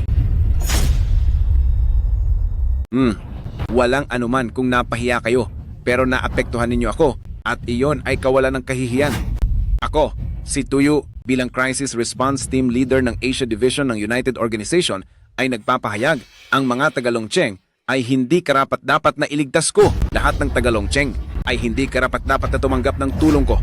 Ano ang karapatan mo? Na kumatawan sa United Government? Kumatawan sa sangkatauhan? Nakaupo ako sa posisyong ito. Bakit hindi ako karapat-dapat? Nakatayo ka sa posisyon ng pagliligtas sa sangkatauhan. Ngunit puro ako ang lumalabas sa bibig mo? Puno ng isip mo ang iyong posisyon at autoridad. Anong karapatan mong sabihin ang ganyang bagay? Ang karakter na tao ay binubuo ng dalawang guhit, pinapanatili ang gulugod na nakataas at nagtutulungan. Samantala ikaw, puno ng pansariling hangarin, iniwan pa ang pisikal na katawan, nagpanukala ng digital na buhay, isang plano ng takot sa kamatayan. Kami, mga tao, ay may sariling pananampalataya, sariling pagmamalaki. Karapat-dapat ka bang magmalaki? Sinabi mo kanina, ayaw mong iligtas ang mga Tagalongcheng dahil ang mga Tagalongcheng ang nagpahiya sa iyo. Ang nagpahiya sa buong Asya. Sa tingin ko, ang tulad mo na makasariling tao na takot sa kamatayan ay hindi karapat-dapat na magsalita tungkol sa pagliligtas ng sangkatauhan at lalong hindi karapat-dapat na umupo sa posisyon ng United Organization upang magmungkahi ng mga plano para sa pagliligtas ng sangkatauhan. Ayaw mong iligtas ang mga tao ng Lung City at ang mga tao ng Lung City ay hindi karapat-dapat na iligtas mo. Ano ang sinasabi mo? Paano ka na nga sasabihin iyan kay Professor Tu? Guro Chen Mian, nabulag ka sa unang kalahati ng iyong buhay upang maging alagad mo.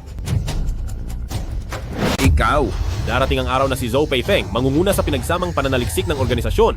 At ang unang bagay na gagawin ko ay ang lahat ng tao sa mundo, tulad ng mga walang silbi mong nilalang, ay ganap na lilipulin. Ikaw! Talaga, sumasalungat ka sa langit. Zhou Peifeng, hindi ka na ba nagpapahalaga sa buhay mo?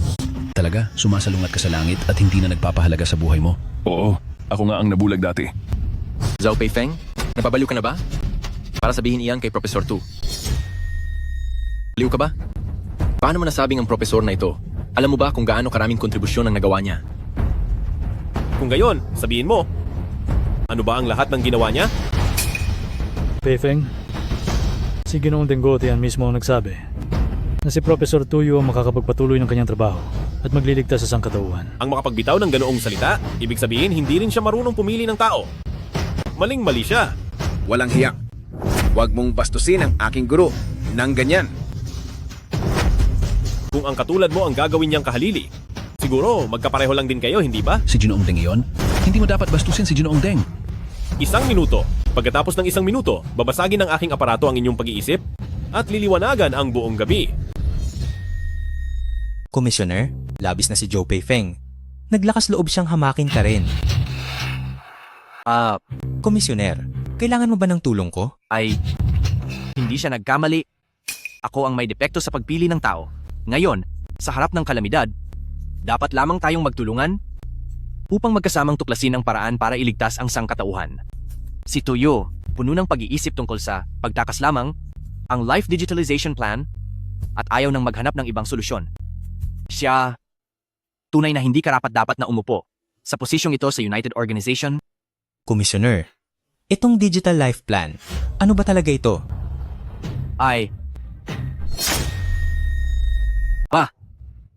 Ang Digital Life Plan ay ang pagbabago ng kamalayan ng tao sa data at pag-iwan sa pisikal na katawan upang mamuhay sa virtual na mundo. Ito. Kung gayon, komite, ano po ang plano ninyo ngayon? Gaano pa katagal bago tayo makarating sa Dragon City? Kung mabilis po, mga kalahating oras na lang po. Hindi pwede. Sa loob ng kalahating oras, dapat makarating na tayo. Opo, maging matagumpay man o hindi ang artipisyal na araw ni Zhou Peifeng, kailangan kong makapunta sa lugar upang humingi ng tawad sa kanya at magsalita para sa kanya. Ano? Ang ating kabataan ay ganito nga. Paano pa mag-aalala ang sangkatauhan sa mahirap na daan sa hinaharap?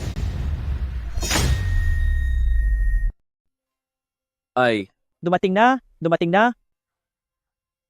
Labis na. Itong si Zhou Peifeng, sinisira niya ang interes ng buong Longcheng namin. Tama nga, mga kababayan, si Zhou Peifeng, ipinahiya niya ang lahat ng taga Longcheng. Ngayon pumunta tayo sa bahay niya para makaganti. Tama. Dahil lang sa pamilyang ito, ngayon ang buong Longcheng, kahit ang buong Asia, sa hinaharap ay magiging mababa sa paningin ng mundo. Tama. Ang kapatid ko ngayon ay nagtatrabaho sa United Organization. Dahil sa bagay na ito, hindi na tiyak kung paano siya bubulihin ng mga taga-ibang lugar. Gaganti ako para sa kanya. Tara! Ang gabi na. Sino yan? Ang gabi na. Ay naku. Siya ang tatay ni Zhou Peifeng, isang pamilya ng mga salbahe. Ate, ano ang ginagawa mo? Ano ang ginagawa ko? Ano ang ginagawa ninyo? Napasok kayo sa private property. Ako. Ito. Siya ang guro ni Zhou Peifeng, ang nagtuturo kay Zhou Peifeng ng pagpapapansin. Bugbugin siya dahil sa pagtuturo ng masama. Bugbugin siya ng malakas para matuto siya ng leksyon. Dahil sa pagtuturo mo ng masama, ngayon lahat ng tao ay magbabayad para sa iyo. Nararapat kang mamatay. Wag ninyo siyang saktan. Wag na ninyo silang saktan. Ministro, patuloy na dumarami ang nanonood sa livestream. Malapit nang gumigay ang aming linya. Ministro, ang pandaigdigang bilang ng manonood ay malapit nang lumampas sa 5 bilyon. Ang aming online viewership rate ay lumampas na sa 70%. Si Zhou Peifeng ay nabigo na. Bakit ang dami pa ring nanonood? Siguro sa panahong ito, matagal nang nalulumbay ang lahat. Ngayon, labis silang interesado sa susunod na hakbang. Ang kuryosidad ng publiko ay umabot na sa sukdulan. Magandang bagay ang maraming manonood, ngunit ang ating layunin ay ibalik ang tiwala ng publiko. Ayos lang po iyan, Ministro. Maaari nating gawing masamang halimbawa, si Zhou Peifeng. Sa ganitong paraan, mababawasan din ang mas maraming kalahok na magpapakalat ng kalituhan sa hinaharap. Oo nga, bakit hindi ko naisip iyan?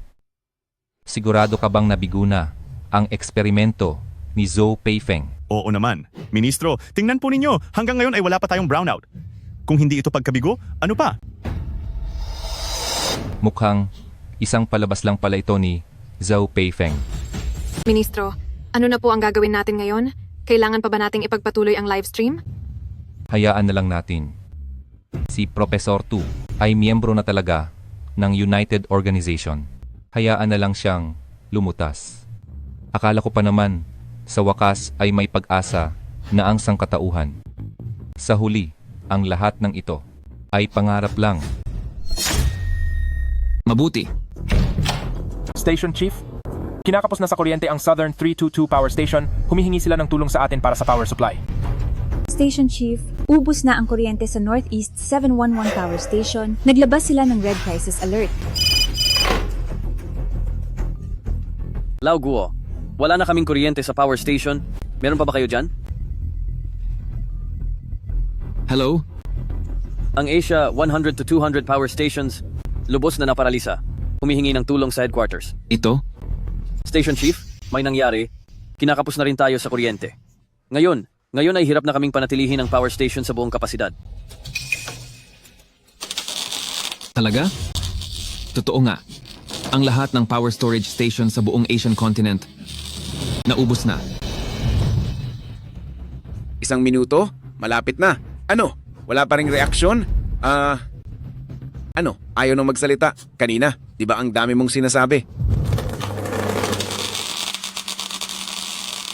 Aray, Tigilan nyo na.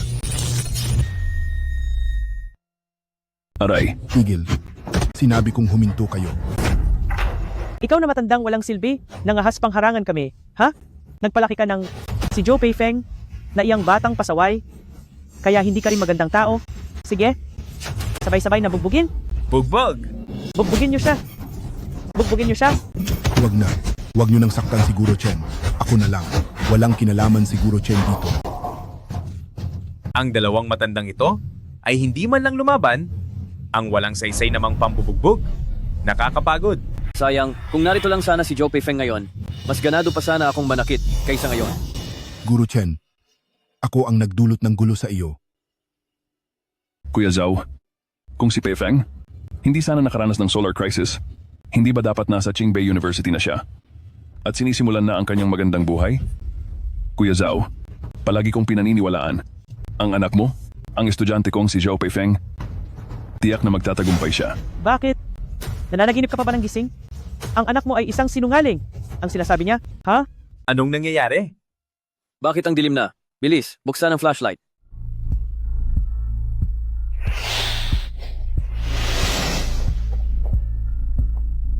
Tingnan niyo sa labas. Madilim. Sobrang dilim. Ano?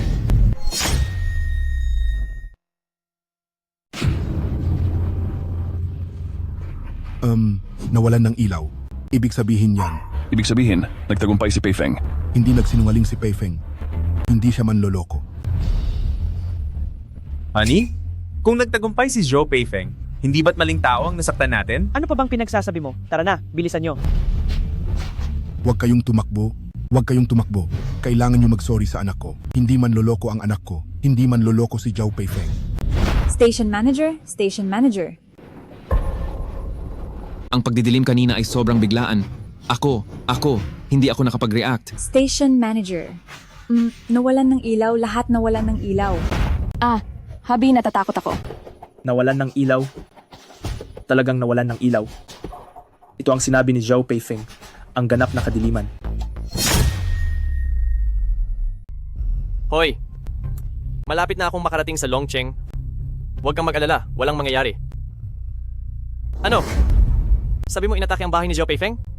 Bakit hindi ninyo pinigilan? Kalokohan. Hindi ninyo alam ang artificial sun? Hindi nyo rin ba alam kung totoo ang room temperature normal pressure superconductivity? Ano? Sabi ni Tuyo? Tuyo? Ikaw na walang hiya? Ano ba talaga ang ginagawa mo? Kung may mangyari kay Zhou Peifeng, 100 ikaw, ay hindi makakapanagot.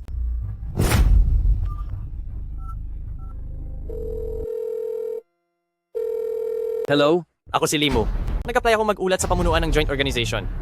Ang Asia Division ng Joint Organization ay may matinding kapabayaan. Hinihiling kong si Zhou Peifeng at ang kanyang mga magulang, pati na rin ang kanyang guro, ay i-extradite sa Pacific Division para lubos na maprotektahan ang kanilang kaligtasan.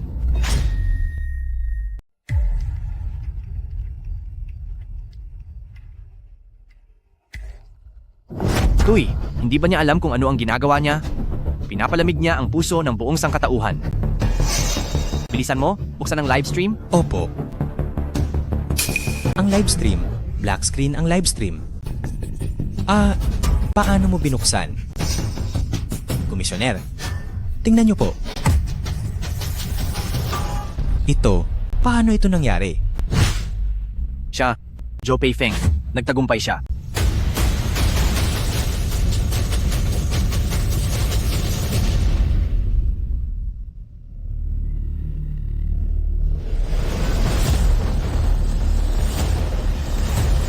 Tara na.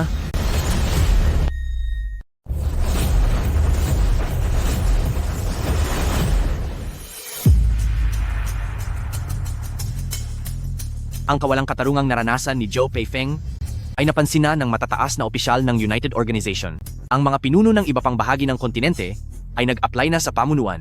para sa extradition ni Zhou Peifeng. Ano? Paano na ngayon? Lahat ng ito ay kagagawan ni Tuyu.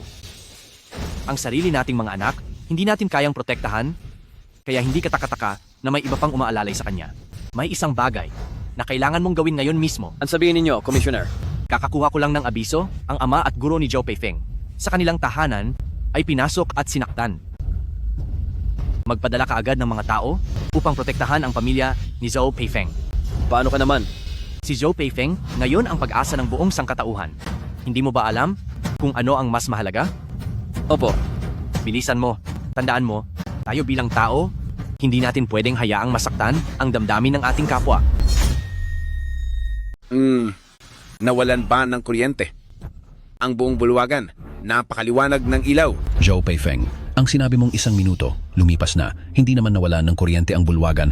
Ano pa ang sasabihin mo? Ganun ba? Zhou Peifeng, pinapayuhan kitang, wag nang lumaban pa. Ang United Organization Hall may sariling generator para maiwasan ang panandaliang pagkawala ng kuryente. Ikaw, hanggang kailan ka palalaban? 10 segundo, pagkatapos ng 10 segundo, ang dating maliwanag na gabi ay muling masisilayan sa Longcheng. Minamahal na mga manonood, isama ninyo ang inyong pamilya at kaibigan. Lumabas tayo ng bahay. Saksihan nating sabay-sabay ang makasaysayang sandaling ito. Zhou Peifeng, kailangan mo pa bang mamatay bago ka tumigil? Ikaw. Ay, anong nangyari? Nawalan talaga ng kuryente. 5, 4, 3, 2, 1. 2.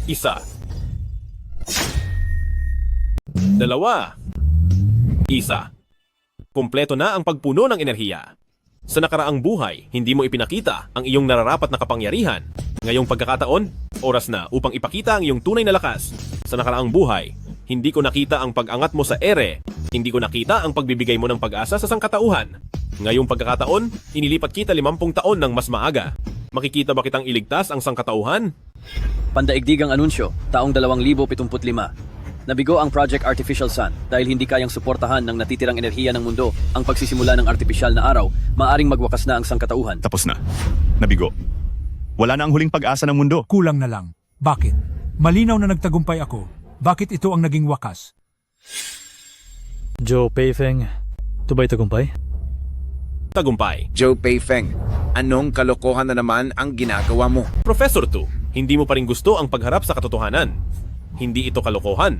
Malapit nang umagos ang mahigit 50 bilyong kilowatt-hours ng kuryente sa lahat ng lungsod sa Asya. Mundo ngayon, kung sinuman ang makakagawa ng ganyan sa pamamagitan lamang ng kalokohan. Imposible. Akala mo ba na sa simpleng sinabi mo lang, maniniwala ako? Ha? Tama. Alam mo ba kung anong ibig sabihin ng 50 bilyong kilowatt-hours? Siyempre hindi kayo maniniwala. Ang mangyayari ay babasagin ang nakasanayan ng mundong ito.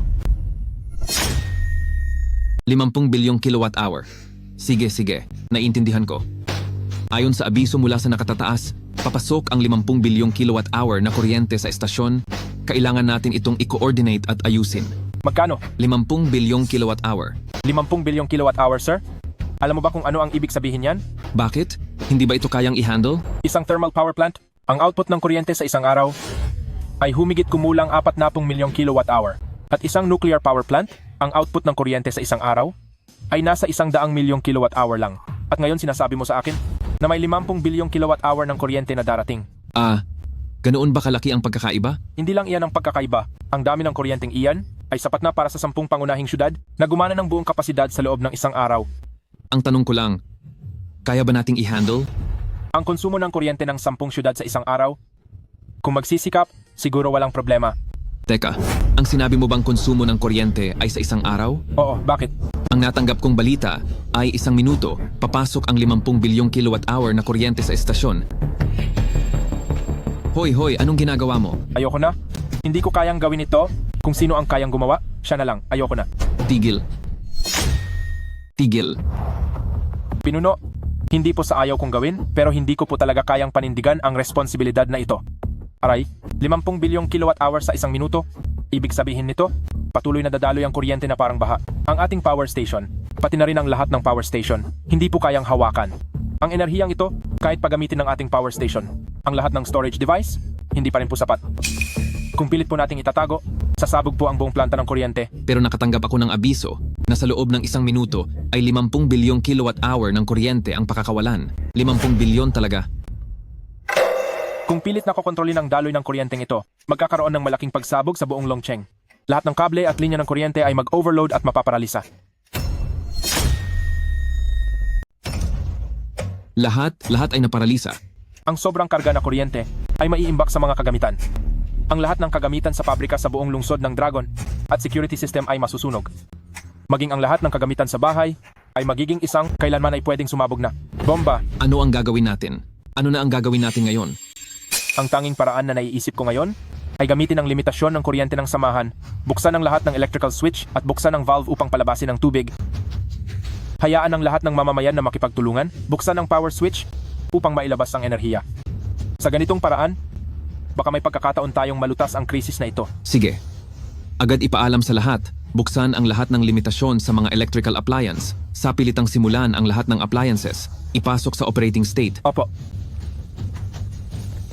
Pangunahing estasyon sa Asia. Humingi ng tulong.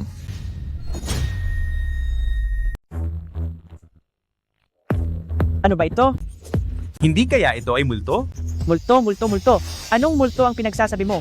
Malamang na naman may kakaibang pakana ang United Organization. Emergency broadcast ng Long City? Emergency broadcast. Malaking boltahe ng kuryente ang papasok sa syudad. Ang lahat ng unit at lahat ng mamamayan ay makipagtulungan upang malutas ang krisis. Inalis na ng United Government ang lahat ng paghihigpit sa paggamit ng kuryente. Pakibuksan ang lahat ng gamit sa bahay, ayusin sa buong lakas at ubusin agad ang kuryente. Kasabay nito, lumayo sa mga electrical appliances. Ulitin ko, emergency broadcast ng Long City. Dali, Laoju. Gawin mo ang sinabi sa broadcast. Sige. Tara. Malapit na ang oras, Joe Peifeng. Nasaan ang kuryente mo? Nasaan ang enerhiya mo? Paparating na ba ito?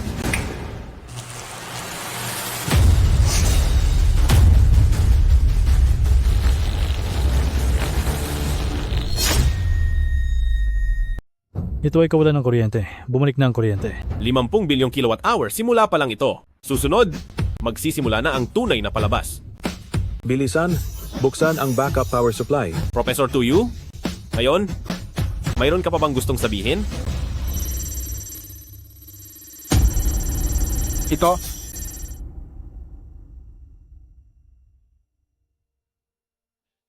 Station Manager, ang kuryente. Bumalik na ang kuryente. Ano? Anong nangyayari? Ito, pagkatapos nitong sipsipin ang lahat ng power storage sa buong Asia, talagang nagsimula na itong magbalik ng kuryente. Talaga, hindi nagsinungaling si Joe Peifeng. Gaano karaming kuryente? Gaano karaming enerhiya ang naipadala niya? Hindi lang 50 bilyon, nasa 60 bilyon na kanina, at patuloy pa itong tumataas. Ang sangkatauhan. Naligtas na ang sangkatauhan. Asawa ko talagang nawalan ng kuryente. Natatakot ako. Nagkataon lang. Tiyak na nagkataon lang. Saan ba may artipisyal na araw? Hindi ka naman siguro talaga naniniwala na ang isang batang nakatapos lang ng high school ay makakagawa ng ganitong kahangahangang imbensyon, di ba? Tingnan mo. Sabi ko na nga ba sa iyo, ito ay panandali ang pagkawala lang ng kuryente. Ayun, bumalik na ulit. Nagulat ako. Sa isang sandali kanina, talagang ang akala ko ay nagtagumpay siya. Huwag kang matakot. Huwag kang matakot. Siguro ay may problema lang ang mga kagamitan sa bahay. Lumabas muna tayo upang magtago. Babangon na rin ito pagbalik. Tara na. Kita mo na, sabi ko na nga ba, ang batang iyon, sabi pa ay sisindihan ang syudad, lahat ay puro pagmamayabang lang. Ako ay isang matalinong estudyante sa Agham, kung magagawa niya iyan, hindi ko pa ba malalaman? Ang galing mo, asawa ko.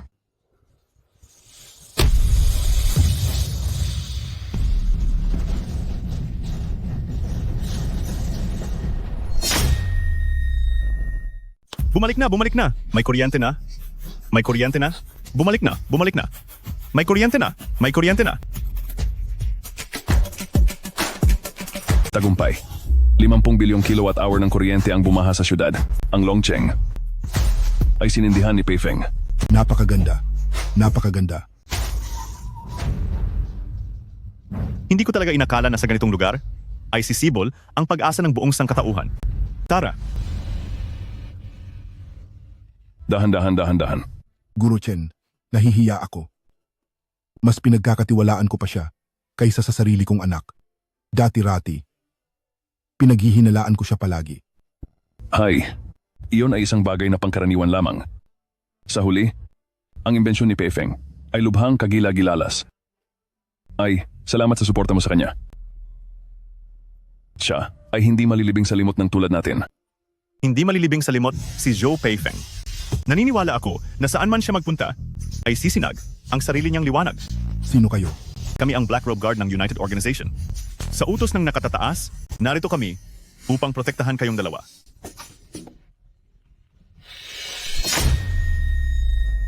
Ipagpaumanhin ninyo pagpapabayaan ng pinag-isang pamahalaan na makaranas kayo ng hindi patas na trato. Oh, hindi. Okay lang.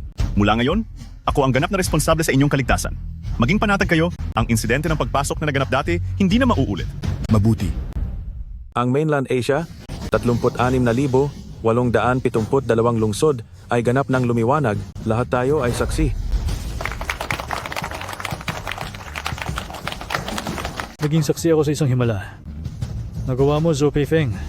Hindi maganda. Kung talagang nagtagumpay si Zhou Peifeng, hindi ba ako ang magiging katatawanan ng buong mundo? Hindi ito pwede.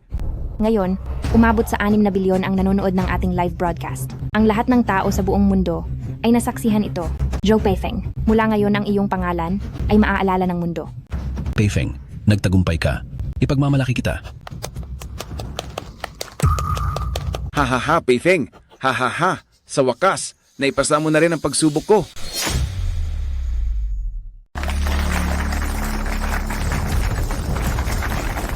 Ha. Peifeng. Sa wakas, naipasa mo ang aking pagsubok. Tuyu? Titingnan ko nga kung anong gimmick ang kaya niyang gawin.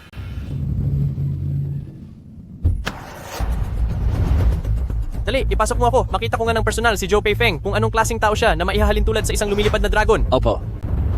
Professor Tuyo, nasa harap mo ng mga katotohanan. Ano pang sasabihin mo?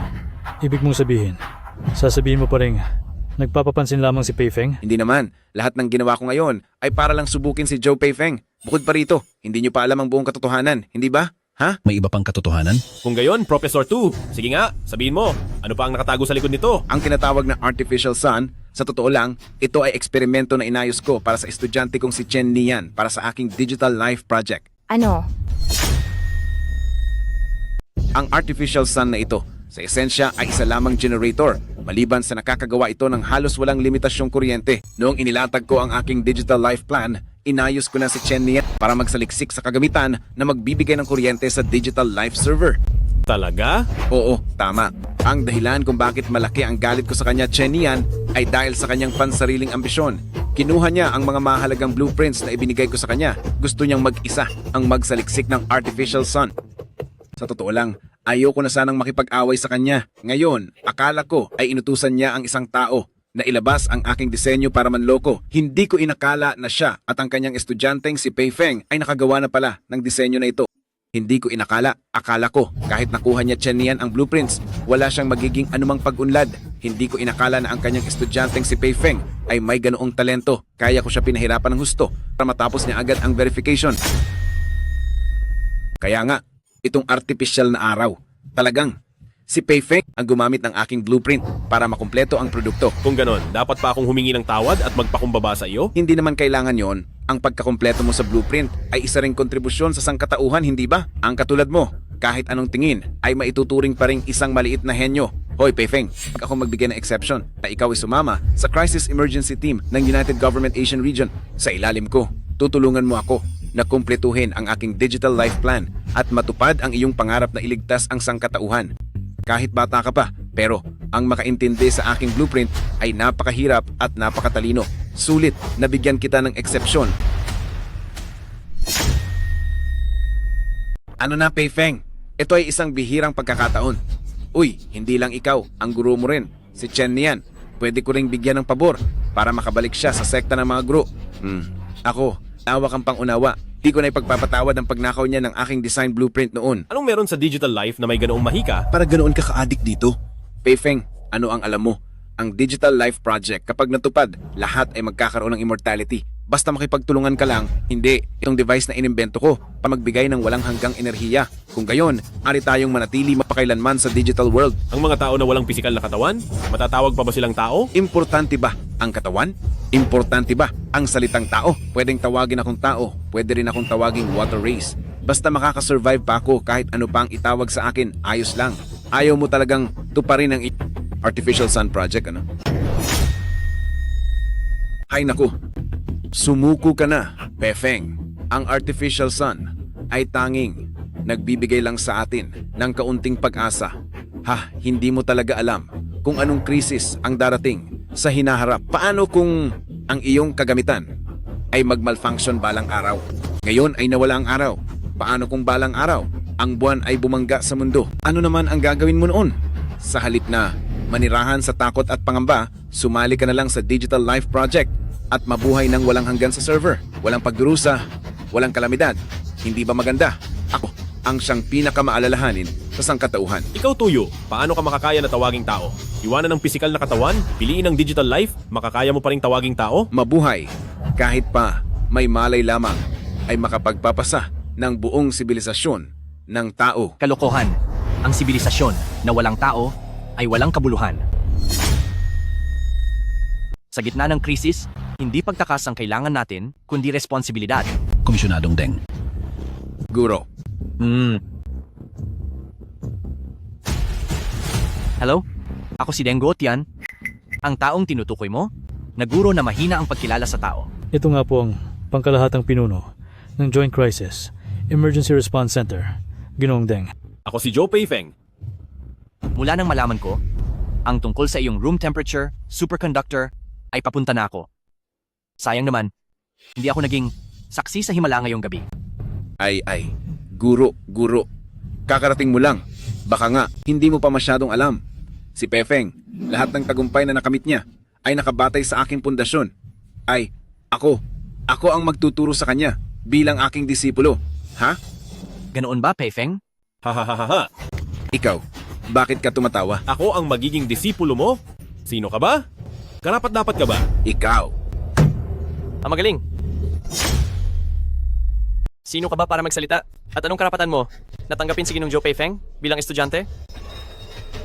Ako si Limo, ang pinuno ng United Organization Pacific Division, Disaster Emergency Department. Espesyal akong dumating para protektahan si Ginoong Joe. Joe Peifeng, magandang araw. Chairman. Kailan pa nangyari na ang mga usapin ng aming Asian Division ay pwedeng pakialaman ng isang tao mula sa iyong Pacific Division? Hindi nyo nga pinapahalagahan ang mga tao sa Asian Division ninyo. Ano ka bang klaseng tao? Tuyo, si Ginoong Joe Peifeng. Dito sa inyo, anong klaseng pagtrato ang natanggap niya? Desk! Ano ka ba, Ang aming Asian Division ay pinamumunuan ni Guro Deng. Kailan pa nangyari na pwede mo na itong husgahan? Tuyo, tunay kang parang isang daga na sumisira sa isang kaldero ng sinigang. Sa pilitang inaangkin ng gawa ng iba, sinasabing sarili mong disenyo, ikaw lang ang basura, ang gumagawa ng ganyang bagay. Ikaw, ito ay dinisenyo ko talaga. Yung disenyo? Sa tingin mo ba ang iyong kakayahan ay napakataas sa ranggo ng mundo? Ano ka ba? Wala ka bang kaunting ideya? Buong araw pinag-aaralan mo ang iyong computer digital life, electrical physics, quantum physics, particle physics. Naiintindihan mo ba? Ako? Paano naman ako hindi makakaintindi? Mabuti. Susubukan kita. Kaya nilang sabihin na ang ibang tao ay may kaunting alam. Sa tingin ko, ang taong may kaunting alam ay ikaw, hindi ba? Ikaw nagsasabi ng kalokohan. Ikaw nagsasabi ng kalokohan. Sige, kung gayon, tatanungin kita, ano ang pinakamahalagang teknikal na hadlang sa artificial sun? Ito ay pinakamataas na pananaliksik na kumpidensyal. Ikaw, imposibleng malaman mo mula sa bibig ko. Sige. Kung gayon, magpalit tayo ng paksa. Dahil hindi maaaring sabihin ng lihim, tatanungin kita, ano ang pangunahing teknolohiya ng artificial sun? At sa anong teknolohiya ito nakasalalay para may sa katuparan? Hindi ba't ito ay controllable nuclear fusion lamang? Ito ay ginagawang weak interaction ang strong interaction sa controllable nuclear fusion at ito ay nabago sa weak interaction. Ang prinsipyo ng pagbabago ng strong interaction sa weak interaction na ito, alam mo ba? Aling pisikal na formula ang ginagamit? Kaya mo bang isulat? Gaano kataas ang conversion efficiency ng fusion reaction energy sa ilalim ng mahinang interaksyon? Kaya mo bang kalkulahin? O kaya, anong formula ang gagamitin upang kalkulahin ito? Alam mo ba? Ano ang unit ng paglabas ng enerhiya ng artificial na araw? Ito, dapat alam mo, di ba? Ako, wag mo akong insultuhin gamit ang mga pinakasimpleng bagay. Ininsulto kita? Ang uminsulto sa iyo ay walang iba kundi ikaw? Ikaw, Tuyo, ay isang manloloko. Wala kang alam, ngunit naglakas loob kang sabihin na ikaw ang gumawa ng disenyo. Ano man ang mangyari, ang artificial na araw na ito, tiyak na tayo ang bumuo sa Asian Division. Hindi pwedeng isang high school student ang nakaimbento nito, lalong hindi ang estudyante ni Chen Nian, si Joe Peifeng. Joe Peifeng, bigyan kita ng huling pagkakataon. Gusto mo bang sumama sa akin at lumahok sa aking digital life project?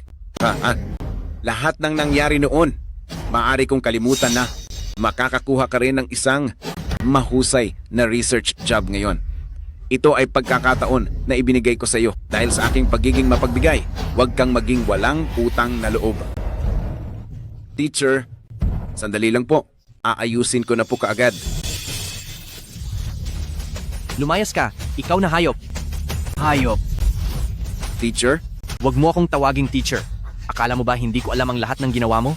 Panloloko, pandaraya. Akala mo ba hindi ko alam?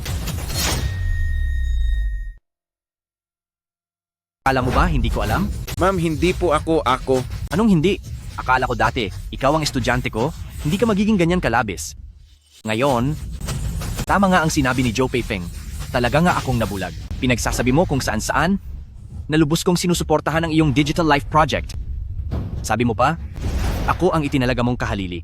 Maraming tao ang hinikayat mo upang magbigay ng puhunan sa iyong digital life project. Dahil estudyante kita, hindi ako nagalit. Ang plano ng iba ay para lang iwanan ng ilang kababayan. Pero ikaw, gusto mong ang buong sibilisasyon ng tao ay tuluyang mawala. Ay, ma'am, ang digital life ang pinakaligtas na plano. Wala itong panganib. Uulitin ko, walang sibilisasyon ng tao ay walang anumang saysay. Wala itong kwenta. Sabi mo, ang mga guro at estudyante ni Joe Peifeng ay gumagamit ng pangalan mo para magdaya. Sa totoo lang, ang taong gumagamit ng pangalan ko para magdaya ay ikaw. Ay, ako. Umalis ka na, ayoko nang makita ka. Ma'am, aalis na ako. Limu, dati problema ito ng Asian Division natin, ngayon nandito na ako, ang ganitong bagay ay hindi ko nahahayaang mangyari pa. Si Joe Peifeng ang tagapagligtas ng buong sangkatauhan, kaya pakiusap, huwag mo nang sabihin kukunin mo siya. Peifeng, ngayon pag-usapan natin ang tungkol sa iyong artificial na araw. Iyong artificial sun, nakikita ko na nagbigay lang ito ng malaking kuryente, hindi pa nito naaabot ang epekto ng araw, tama? Dahil iyon, wala tayong kondisyon para ilunsad ito sa kalangitan. Kung tumakbo ito sa lupa, automatiko itong papasok sa low power consumption mode at hindi ito magtataglay ng kondisyon para maglabas ng liwanag at init. Kaya pala, kung ipadala natin ito sa kalawakan, doon lang ito makakagawa ng epekto ng araw? Tama.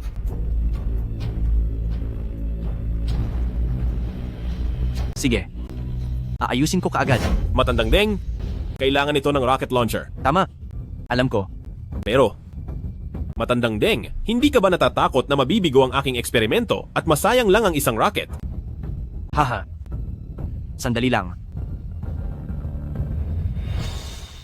Ikaw bata ka, nagpasindi ka ng mahigit 30,000 syudad para sa buong kontinente ng Asya. Kahit pa magkamali ang eksperimento. Ano naman kung sindihan namin ang pangarap mo? Ano naman ang masama doon? Hindi ba?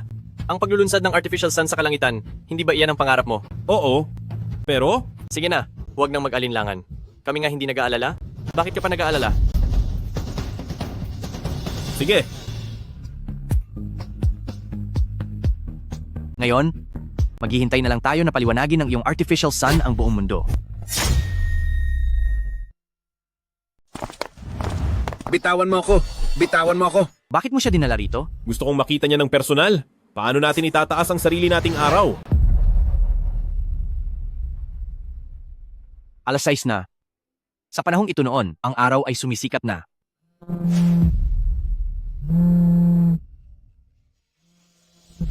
Sige na. Handa na ang paglunsad ng artipisyal na araw.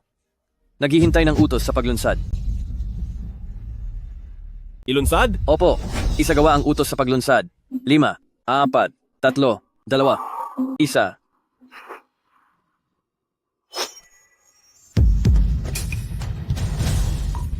Araw. Ang araw. Ang araw ng sangkatauhan. Naniniwala ako, makikita ko muli ang asul na langit at ang mga bulaklak ay mamumukadkad sa mga sanga. Ay, Peifeng, anong nangyayari dito? Bakit kaagad nawala ang liwanag pagkatapos umilaw sandali? Ito ay isang device na ginawa ko gamit ang ordinaryong materyales. Kaya natural lang na hindi ito magtatagal. Ngayon ay matagumpay na ang eksperimento. Kapag nakuha natin ang suporta ng United Organization, malapit na tayong makagawa ng totoong artipisyal na araw na magtatagal. Mabuti. Nga pala, Pei Feng, ano ang plano mo pagkatapos nito? Hanapin ang dahilan kung bakit namatay ang araw at tuluyang lutasin ang krisis sa araw. Mabuti, ang galing mo. Tingnan ninyo.